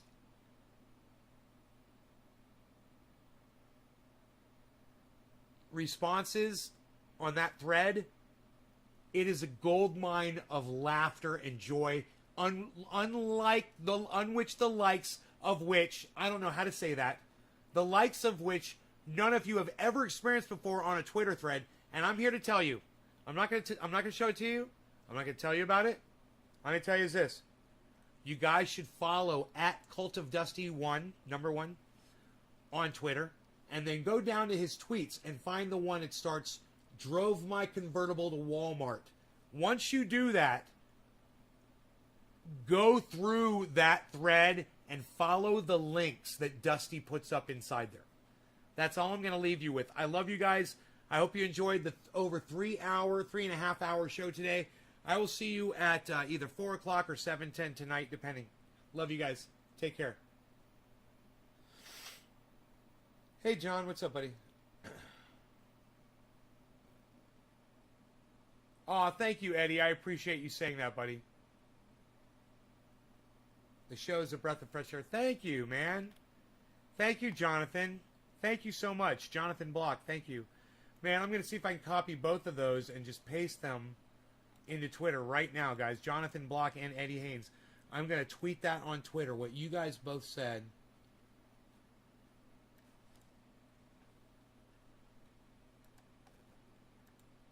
There was room for both of it. Thank you so much.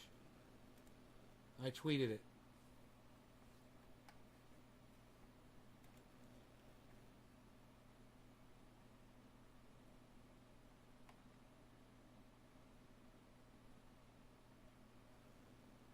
Wow, you guys are so kind. Thank you so much.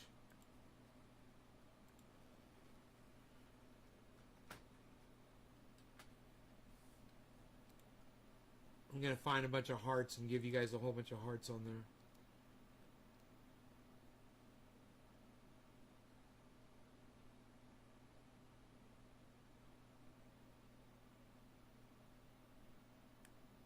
There they are.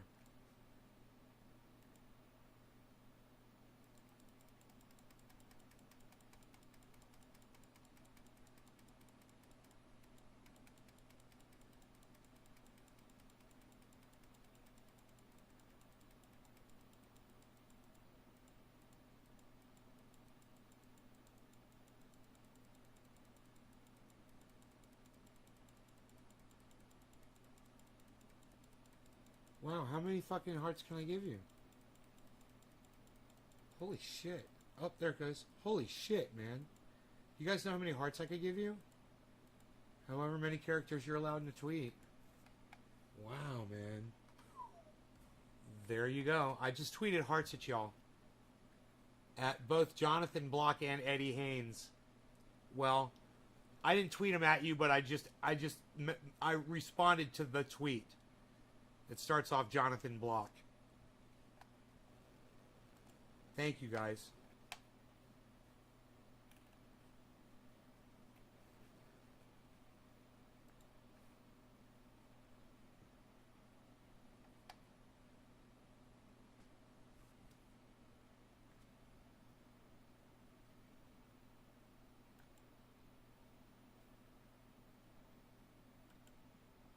I'm going to pin it to my profile.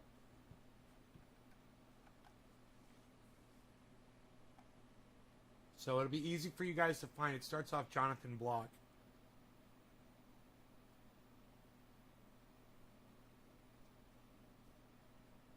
You guys are amazing. The two of you are so nice for saying that.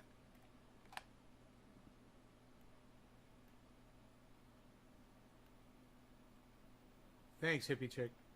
Thank you, Nick. You're the kind one. Nay, you spend valuable time out of your life to enter. So I can thank you enough, buddy. I know. You know what I realized, bro, is I need to, you know, stop doing the show at some point and get the fuck out of here. And it kind of keeps me here, man. It's like I'm chained here, and that, and the fact that I've got the garden going and the pets, it all keeps me right here. And I'm kind of like a prisoner, and I need to get back to Florida and be with my parents, you know? Oh, I gotta get back to fucking Florida, man. You know?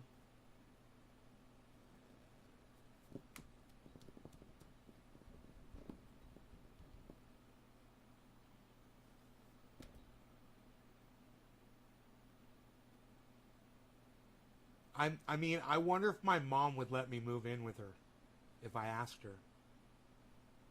I just never thought that would be possible because I smoke cannabis every day, 3 times a day.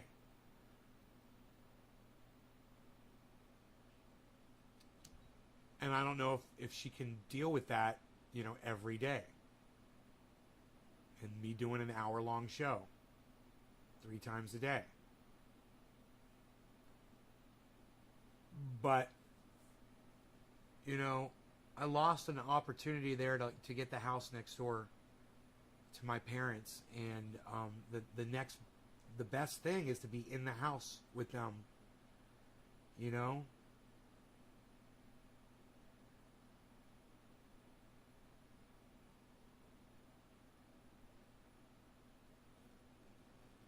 Yeah. I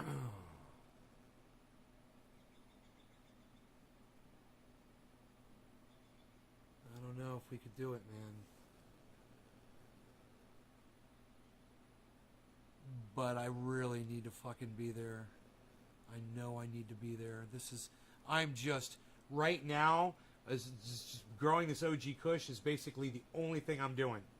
I'm growing OG Kush. You know? That's it. It's a job, man. Doing what I'm doing right now, it's every morning and every night, man. I'm there. I got 2 grows going, and if I'm not down there, if I'm not even down there picking these vegetables, they'll get too big and they won't be really edible anymore. And the plants will stop producing these. The thing is, you go down there every morning and you harvest your vegetables, the plants produce a massive amount more, and then I could take that to neighbors and total strangers and give them free food. And people like free food, like fresh vegetables, you know? Especially shit they don't even have to wash.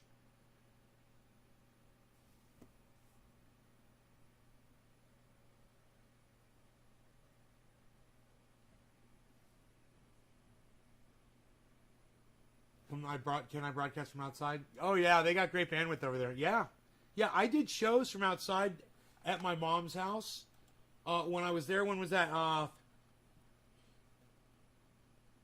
it March? When I was back in Florida? No, I was already doing crypto, right? I was already doing crypto. So it's March or May. All right. Here. I'll just type in Nay's Garden. And I'll type in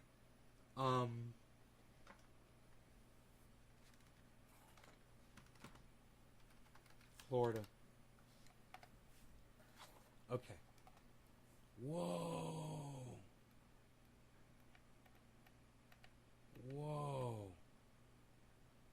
Streamed 3 years ago for my mom's house. Wow.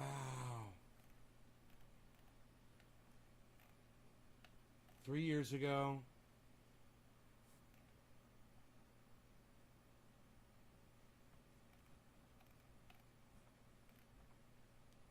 Dabs from Florida. Yeah. I'm looking Florida, but feeling California. I found one 3 months ago. 3 months ago.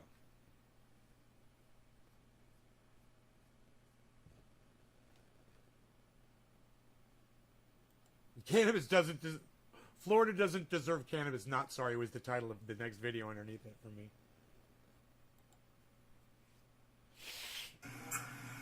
Yes. I probably am doing that. Man, I wonder if I could do the I've got these. Man, those are hot. Wow, man. I haven't done my exercises in quite some time, man. That's a little scaly. That's belly scaly. Josh, I like totals. That dude's Kelly. He's belly scaly. He's belly scaly. He's belly scaly. Valley Scally, Michael Goldsmith, James Young, Nick Brown. Look at all the threes. Look at all the people sharing this video.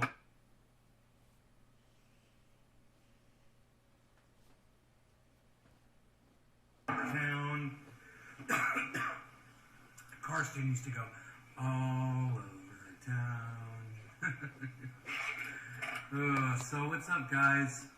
How goes the afternoon? Hey, Nick. Hey, so I just checked in with my neighbors. Rogan's doing fantastic. Is Karsten in there? Everything's going great with him. I had breakfast with my family just now. It was nice. We went on a little lunch, I should say. A little bit of lunch. Actually, we already had the breakfast this morning. Taking my shoes off here. That feels good. I told you guys about this stuff my sister found. It's called Nature's Sport Pain Relief, and you can get this at ecologyproducts.com. And I'm telling you, I've got me a little bit of a sore shoulder here right now, and I'm just gonna use this stuff so it doesn't bother me during the show. I'm just gonna try to do this with my shirt on. Thinking if I just hold it up like this, I'll be all right. Yeah, great. And so I'm just gonna take this. I'm just gonna spray it like this. That's it. Look at how far off the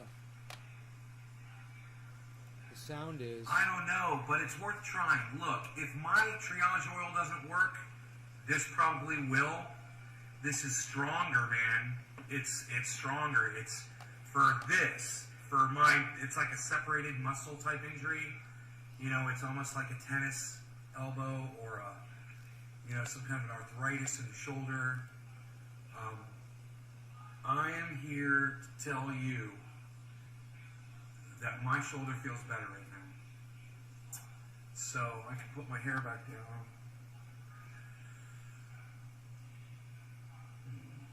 That were broken for $100. Both of them are fixed. Wow, Nick, how'd you fix them, buddy? Did you just have to clean them with spray tuner cleaner? Or they just dirty switches? So yeah, man, I was ready for a show. I ate and I just was like, I'm feeling it. Really good friend of mine is coming over this afternoon. Her name is Shannon. I've known her for years. My hornet sting itches. The first person that I've ever I wanted to scratch the fuck out of it right now. Explained how cannabis worked on pain Triage oil for her, and I thought my she shoulder. was a little psychological. With her, comes to find out she was right all along. You know, it really does work on pain, and she's right. So she's one of the pioneers that helped shape me. You know, and my attitude. Oh, that feels so good. Oh, it feels so good. It's unbelievable. Nice. It's the second time I think I put triage oil on that hornet sting. Oh yeah, bro. If you guys pay the shipping to Australia, it's expensive. I'll definitely send it to you. Yeah, if you pay shipping, man, I can't say no to that. Let me see if I go outside at all in this video. Okay, here I go outside. So let's see how good the connection is when I go outside my mom's house. That's why I brought this video up. So here we go.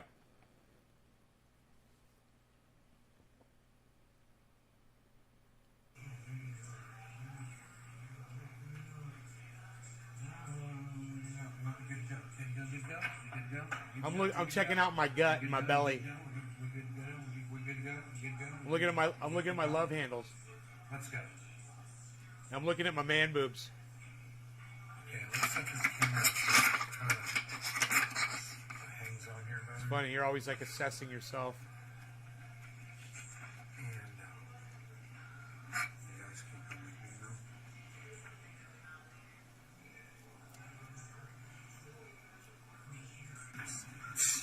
Nobody's even trying to drop frames anymore, though. What do you? So There's a big wind blowing my I lost connection there that whole time. So that's not a good connection outside. There it is. A little bit level here. I love handles that you don't have anymore. This computer puts out quite a lot of. Oh, I still got love handles. And it appreciates this fresh air. Look at this. Look at this area here. I built these dams, these various dams. I'll make that full screen for you. A dam, and a dam, and a dam. Damn it. Dam, and a dam, and a dam, I should say.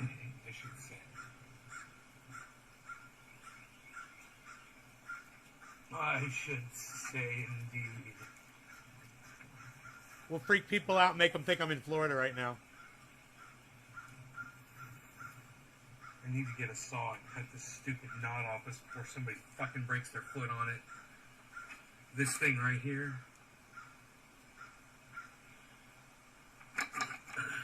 This thing right here. That little fucker right there. That bitch needs to be sawed the fuck down. Before somebody fucking breaks their shit on it. But, I might just do that myself today, son of a bitch. Anywho, is it working, dude? We dropped 112 frames, dude. We only dropped 112 frames, bruh. This is my beach, bruh. Right here's my beach, bruh. That's fucking Pauly Shore. I love it. Bruh. This is my beach. I put a chair, bruh. I cleared this whole area, bruh. I did all the weeding, bruh. I put the table here, bruh. I gotta get that back inside the house, actually. I got this whole area, bruh. I made the dams, bruh. I cleared out the water, bruh. I found a bunch of these mussels, bruh. I put mussels out, bruh. There's like mussels, bruh. I put mussels, bruh. Shut up. I'm saying I put mussels, bruh. Nobody's even putting mussels anymore, bruh. What you doing, bruh? I knew I was going to say that next. Don't trip on the goddamn foot breaker, bruh. Nobody's even putting any muscles in Break it. your goddamn ankle on that thing. You ain't gonna be able to get on the goddamn plane. You're gonna be fucked. Look, I'm gonna show you guys how to clean a mussel shell so it looks beautiful, alright? Look at this. Watch. Now, after a raccoon Hey, is Dommy done Dom Dom. with a fucking mussel, The toe cruncher. what they do is they leave it.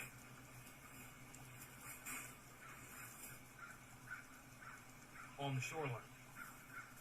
Right here. Right. What you get is... Is an interdimensional reptilian shape-shifting alien is what I am muddy right there. mussel. It's full of mud, right? And even if you get the mud out of it, there is a film that's left inside the shell. And you want to clean that out, and you can use your thumbs, but you never want to do both sides at the same time if you want to leave it together and not let it break apart. If you want to leave it together, only work on one side at a time. Use two thumbs in the water. And look, I'll show you how easy this is. Just put this in the water like this.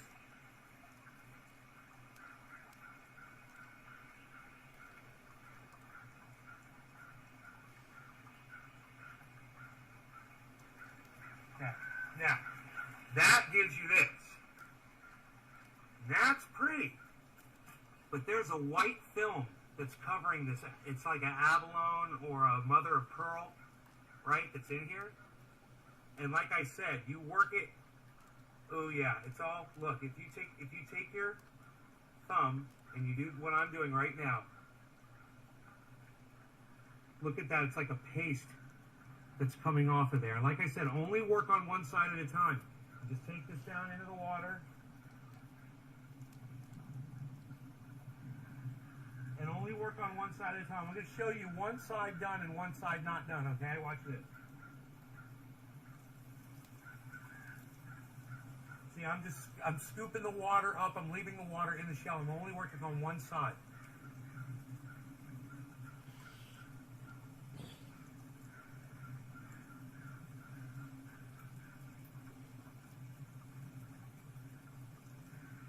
That's great news, Karen. Thank you for sharing that, Karen.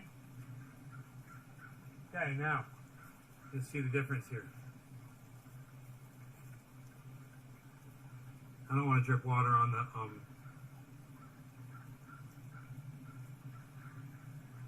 this is the side that's clean. This side is still white. It's still full of that film. So you would pick one of these up and say, yeah, I found one.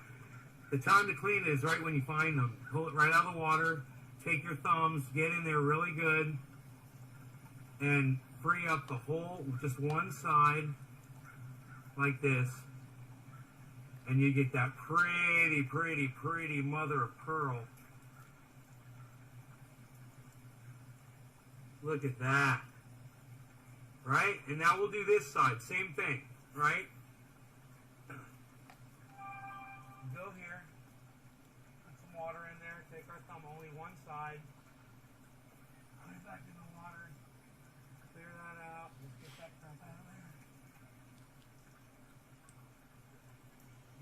no thumbs, but only on one shell at a time, right?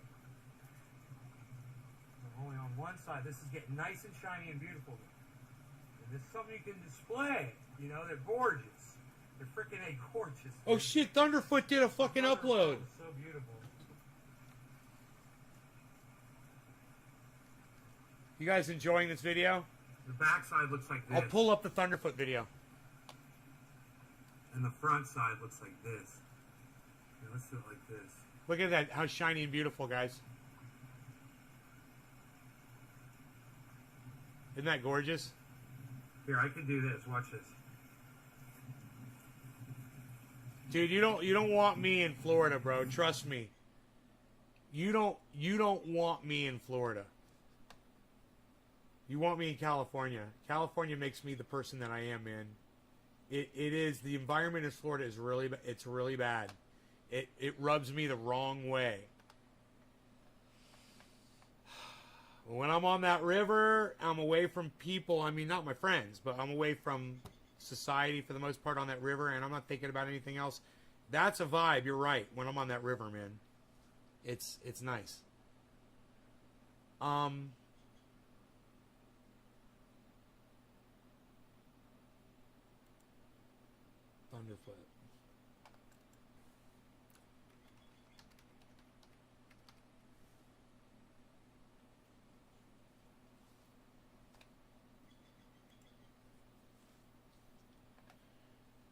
Hyperloop. Virgin Hyperloop busted 1 hour ago. It's already got 22,000 views, guys. And it just went up an hour ago. This. Lots of people wanted to hear my take on this new Hyperloop concept that CNN ran a story on this week.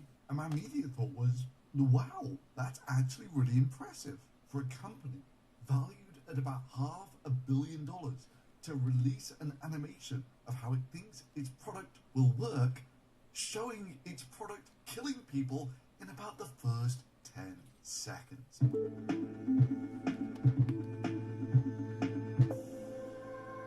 The key to our product is guided by a design that is elegant through its simplicity, future-proof due to its modularity, and guided by the principles of this century, not the last. I love when Virgin Hyperloop, formerly Hyperloop One, releases a new rendering of just how amazing this new technology will be. One that will whisk us between cities at about 600 miles per hour. And just look at all the intricate detail they've put into their renderings, right down to the detail in their flowers. Oh, hang on, sorry, I got confused there for a moment. Did I say how well it was going to work? I meant how it's going to kill or maim everyone who gets on board this thing if it works exactly as in their renderings. I mean, let's just take a look at a bus turning a 90-degree corner and see how long it takes, shall we? So this is the sort of max speed that you can turn a corner without drinks flying or stunning people getting knocked over, that sort of thing. And turning this corner takes about 10 seconds. Now let's see how fast Hyperloop takes the same 90-degree corner. Well, 6 capsules, well, let's call it 5 to be generous, go around a 90-degree bend in 1.8 seconds. Yeah, so let's say our bus happening. is just going about 5 miles per hour, 10-ish kilometers per hour. He's That pretty means smart. The Hyperloop is going some 25 times faster than this, or about 125 miles per hour. Now at this point, we have to pay lip service to something we scientists call physics, and what is affectionately known as terminal change of momentum. You'll never make the turn. Yes, it's not falling that bothers me. It's the sharp shock at the end. So to turn a 90-degree corner like this, you have to stop going in this direction and accelerate in this direction. So let's say it's going to take about 0.4 of a second to go from 125 miles per hour to 0 miles per hour. This isn't far off just crashing into a wall at that speed. For certain, the drinks won't just be sat there motionless. I'd love to say that you'll be able to travel at 500 miles an hour without spilling a drop. Fast, effortless journeys that expand possibilities.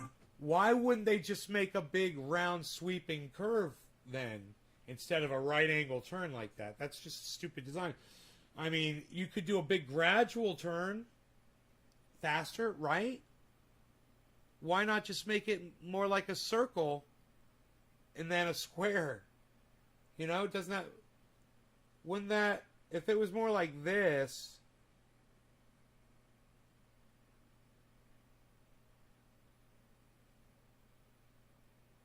You know, if you had a curve like that...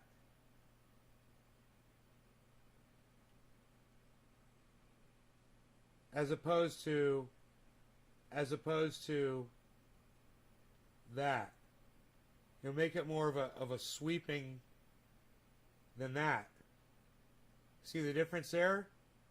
So then it's just a matter of redesigning the track to where you can make it around that corner and make a wide sweeping turn. Isn't that what trains do? Unless, of course, those cups are welded to the fuselage of the Hyperloop. I mean, trains make those turns, but how does that fucking bullet train do it? Hyperloop in an attempt to lull the passengers into a false sense of security that they're not going to die within the first 10 seconds of their Hyperloop trip. Look, we are using a proprietary magnetic levitation system. You're literally floating on a bed of air, and it will be super smooth. Yeah, that is the CEO of Virgin Hyperloop talking about this like this is actually what they want to build. Seriously, the best sports cars do 0 to 60 in 3 to 4 seconds. Thanks, It's Dom. about 0 to 100. Right on, Dommy, Dom. Sort of thing. And that clocks in at about 1 G. The Hyperloop is taking that first corner about 10 times faster than that. That's giving you 10 Gs. 4-hour show, guys. A brief moment by tensed up fighter pilots wearing a nice harness and some sort of pressure gravity suit, that sort of thing. For the other poor schmucks in this capsule, they've essentially been driven directly at a wall at 125 miles per hour and given 0.4 of a second to hang on for dear life, otherwise they're going to be flung into the wall at 125 miles per hour. And then, of course, you've not just got to slow down 10 Gs in this direction, you've got to accelerate 10 Gs in another direction at the same time. Hyperloop is a new form of mass transportation that will set the standard for 21st century travel by connecting cities in minutes. Now, at this point, some people might defend this, saying, well, I just sped it up for an example. But no, they've put cars in there to show how fast this is relative to, say, for instance, buses. And we can see they're going roughly 10 times the speed that the buses are going at. Which means if buses are going 30 miles per hour, then our Hyperloop pods are going about 300 miles per hour here, about half the speed of sound. And this is, of course, assuming you can make that corner in the first place. I mean, for certain, if you're on a train trying to take a corner like that, here we go. You'll derail the train in an instant, because the train tracks can't take those sorts of forces. And this will be the likely outcome of the Hyperloop capsule here. And the capsule weighs some 30 tons and it's going about 10 G. So it's hitting the side of the wall there with an approximate force of 300 tons. And of course there are 5 capsules linked together like this, so it's an effective force of about 1,500 tons. Yeah, they're really going to have to over-design the tracks here if the Hyperloop is going to be as effective as killing people as this animation shows. And then, of course, upon exiting the Hyperloop, the capsules will fall the 20 or so meters into the street. Again, most likely exposing everyone on board to a terminal change of momentum. Oh, God. And simultaneously, it gave me a shiver seeing that. The entire Hyperloop system. So It people starts screaming. with a near vacuum environment inside a tube, which enables high speeds and low power consumption by nearly eliminating aerodynamic drag. Again, killing the already dead people in the Hyperloop. You know, this is the future. You've got to be sure about these things. To do this, we've moved levitation, power, and propulsion onto the pod. Our proprietary levitation engines make Hyperloop 10 times more efficient than the world's fastest maglev trains today. But even if by some miracle people manage... They do this just to make money. They're just trying to get money from people. I guarantee you, this is all bullshit. They cannot do this. That track cannot work the way they're claiming it works. It's psychotic. You know, either that or they're going to have to slow those fuckers down around those corners. It's to survive this long into the Hyperloop. Virgin Hyperloop has one last trick to make sure they finish the job they start. Virgin Hyperloop goes, whee! Now that doesn't look so bad, does it? Until you look at some simple math. You can do some rough calculations and work out that the Hyperloop is indeed here going about 600 miles per hour, 1000 kph, that sort of thing. And I will mark one eyeball inspection says this is a 1 in 10 grade here. That means that if you were going 600 miles an hour that way, and you've gone down a 1 in 10 grade, you're going downwards with a velocity of 60 miles per hour. And you do that in 1 second. Then you do some other number crunching where you take a look at the cabins. You know, most people are about 2 meters tall, so these pods are maybe 3-ish meters in diameter. And you do some rough crunching on the numbers, and you work out that it drops about 30 meters in 2 seconds. That means for the first half of the trip, you're suffering -2 Gs. That means that if you're just in this capsule alone, for the first second, you're experiencing -2 Gs, plus the one from Earth. So in practice, that means everyone drops upwards as if something were just falling here on Earth. And then, after you're pinned to the roof for 1 second, then gravity goes the other way when you decelerate again, where you'll be smashed into the ground with Jovian gravity. About 3 Gs going downwards. So funny with the scream. I love the way he's got all the people screaming in the background. I love Thunderfoot. Comfortably, safely, and quietly. His animations are awesome.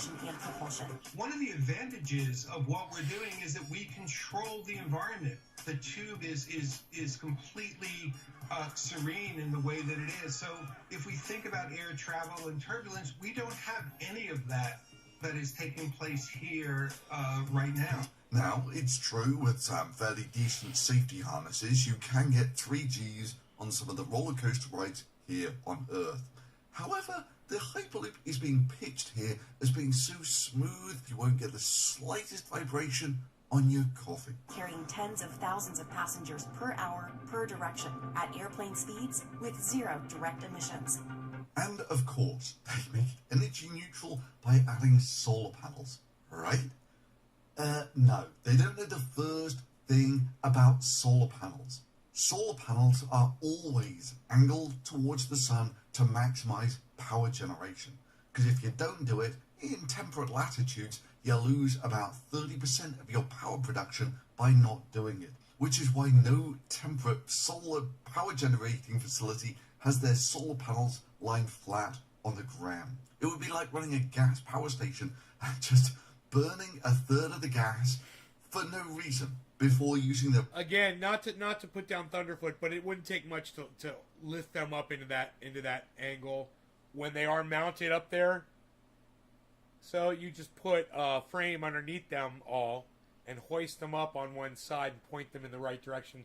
It's not that big of a deal, so I'm surprised that he's pointing this out. The rest to run your turbines. But apparently that is the way of the future for Virgin Hyperloop. Now, for these world-class people who haven't given the slightest consideration to the physics of the Hyperloop, they have given, however, fantastic thought to details like, where shall we put the wireless charging on these pods? Because, of course, it's going to be futuristic-y and modern, and wireless charging will do that for us.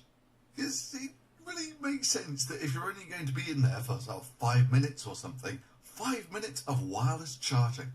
Yeah, that sounds like a killer feature, especially seeing if you can get over that whole dying thing. For most of this journey, you'll likely be on your phone to kill time. And then it just gets crazy when you remember that this is a $500 million company. Or you just take a look at the internal consistency of their web pages, where they say it's going to take 28 passengers. 28 passengers. Wow, let's count those 28 passengers, shall we? Well, there's maybe a seat there. 2, 3, 4, 5, 6, 7, 8, 9, 10, 11, 12, 13, 14, 15, 16. Ha! It looks like it's going to be standing room only for quite a lot of the people here. Virgin Hyperloop out in the desert outside Las Vegas, working here. So enthusiastic and proud of what they're doing. But it's a nice thing, focusing on a billionaire selling vaporware who isn't Elon Musk. Because you don't have to deal with the incessant whining of the Musk fanboys. And yeah, I mean, doubtless, if Team Branson's fanboys were as bad as the Musk ones. When you're talking about the pods going at 600, 700, 800 miles an hour, both with people and with cargo, that's tremendously exciting. It means that people can avoid the misery of sitting in traffic jams for 2 hours going one way, 2 hours going another way. Yeah, trust me, if it had been Musk who had said that, hey, James, the Musk fans would have been all over it, saying how marvellous this was, and criticising me. They would be complaining about, you said that humans are about 2 meters tall and they're only about 1.7, which means you clearly don't know what you're talking about, making elementary mistakes like that. You're just cherry-picking to make Branson look bad because he's rich and you're jealous of him. I mean, Branson's flown his own rockets to space and he just wants to make space accessible to everyone. And what have you ever done? Yeah, Musk fans, that's exactly how pointlessly and vapidly annoying you are. And it's also why I might eventually get around to making the video about how Musk is the only one of the space billionaire club who doesn't trust his rockets enough to gamble his own life on their reliability. Yeah, ignoring all the vapid crap that Branson fans would bring up if they were as annoying as Musk fans, none of that makes any difference. The Hyperloop being pitched here is utter vaporware. And it's as much vaporware now as before it was bought by Virgin, when it was still Hyperloop 1 some 5 years ago. But for fun, let's see how the vaporware promises have changed over the years.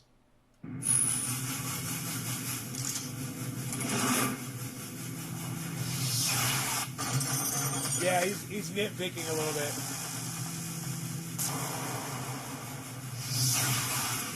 Yep, apparently in 2016, you could go into a vacuum chamber without an airlock. Imagine if there were a way to travel as fast as a plane with the convenience of a metro. Imagine a ride as smooth as an elevator for the cost of a bus ticket. Let's stop imagining and build it together. Want to bring Hyperloop I on? mean, these are just artist renderings, and they're not the scientists, and they don't consider all that shit.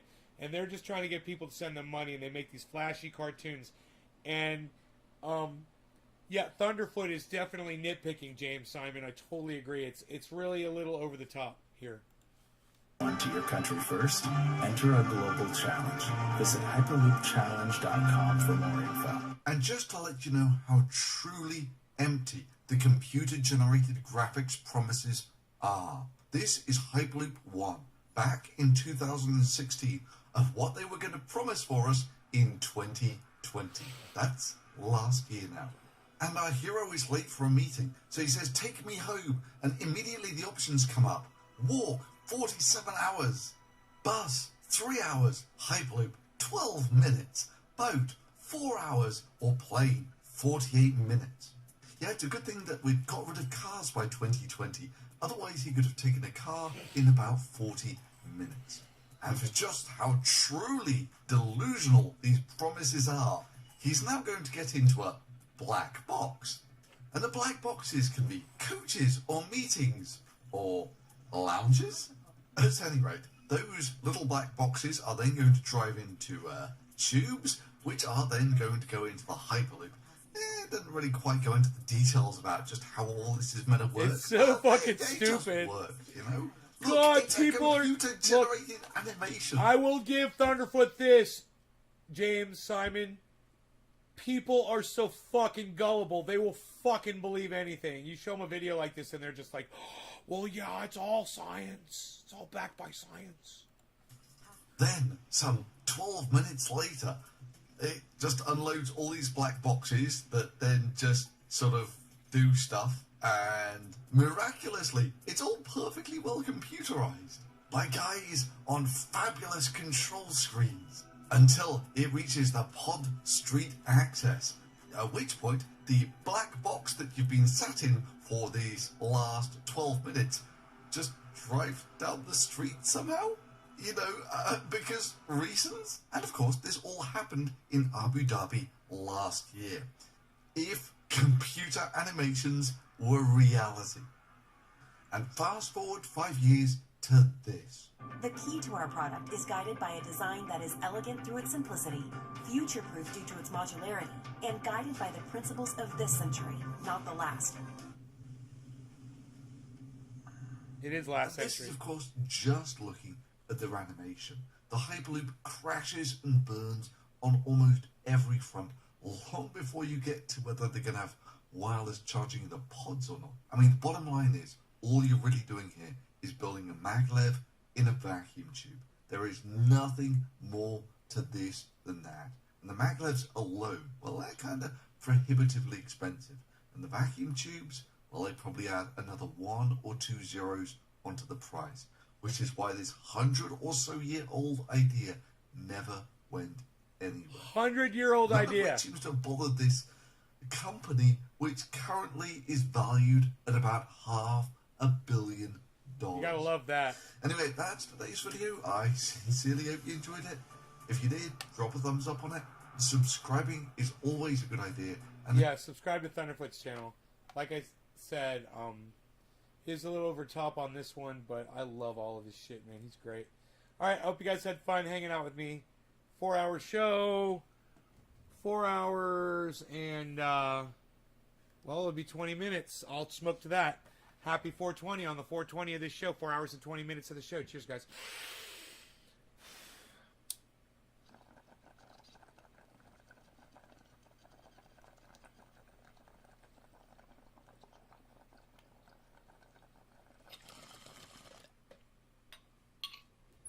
Bye, everybody. Bye-bye.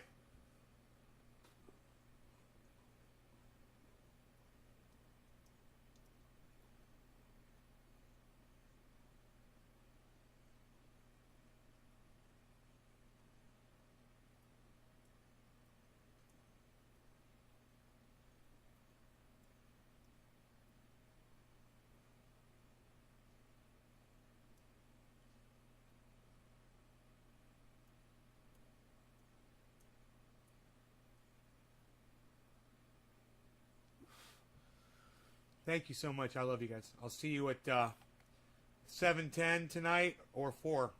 Something, or somewhere in between, somewhere around there. Follow me across all the channels, guys. And make sure to follow me on Twitter. I'll be on Twitter. So come on over to Twitter. Download the app. It's easy. I'll be over there on Twitter at Nays Garden on Twitter. And, yeah, I'll be looking for you. Bye, guys.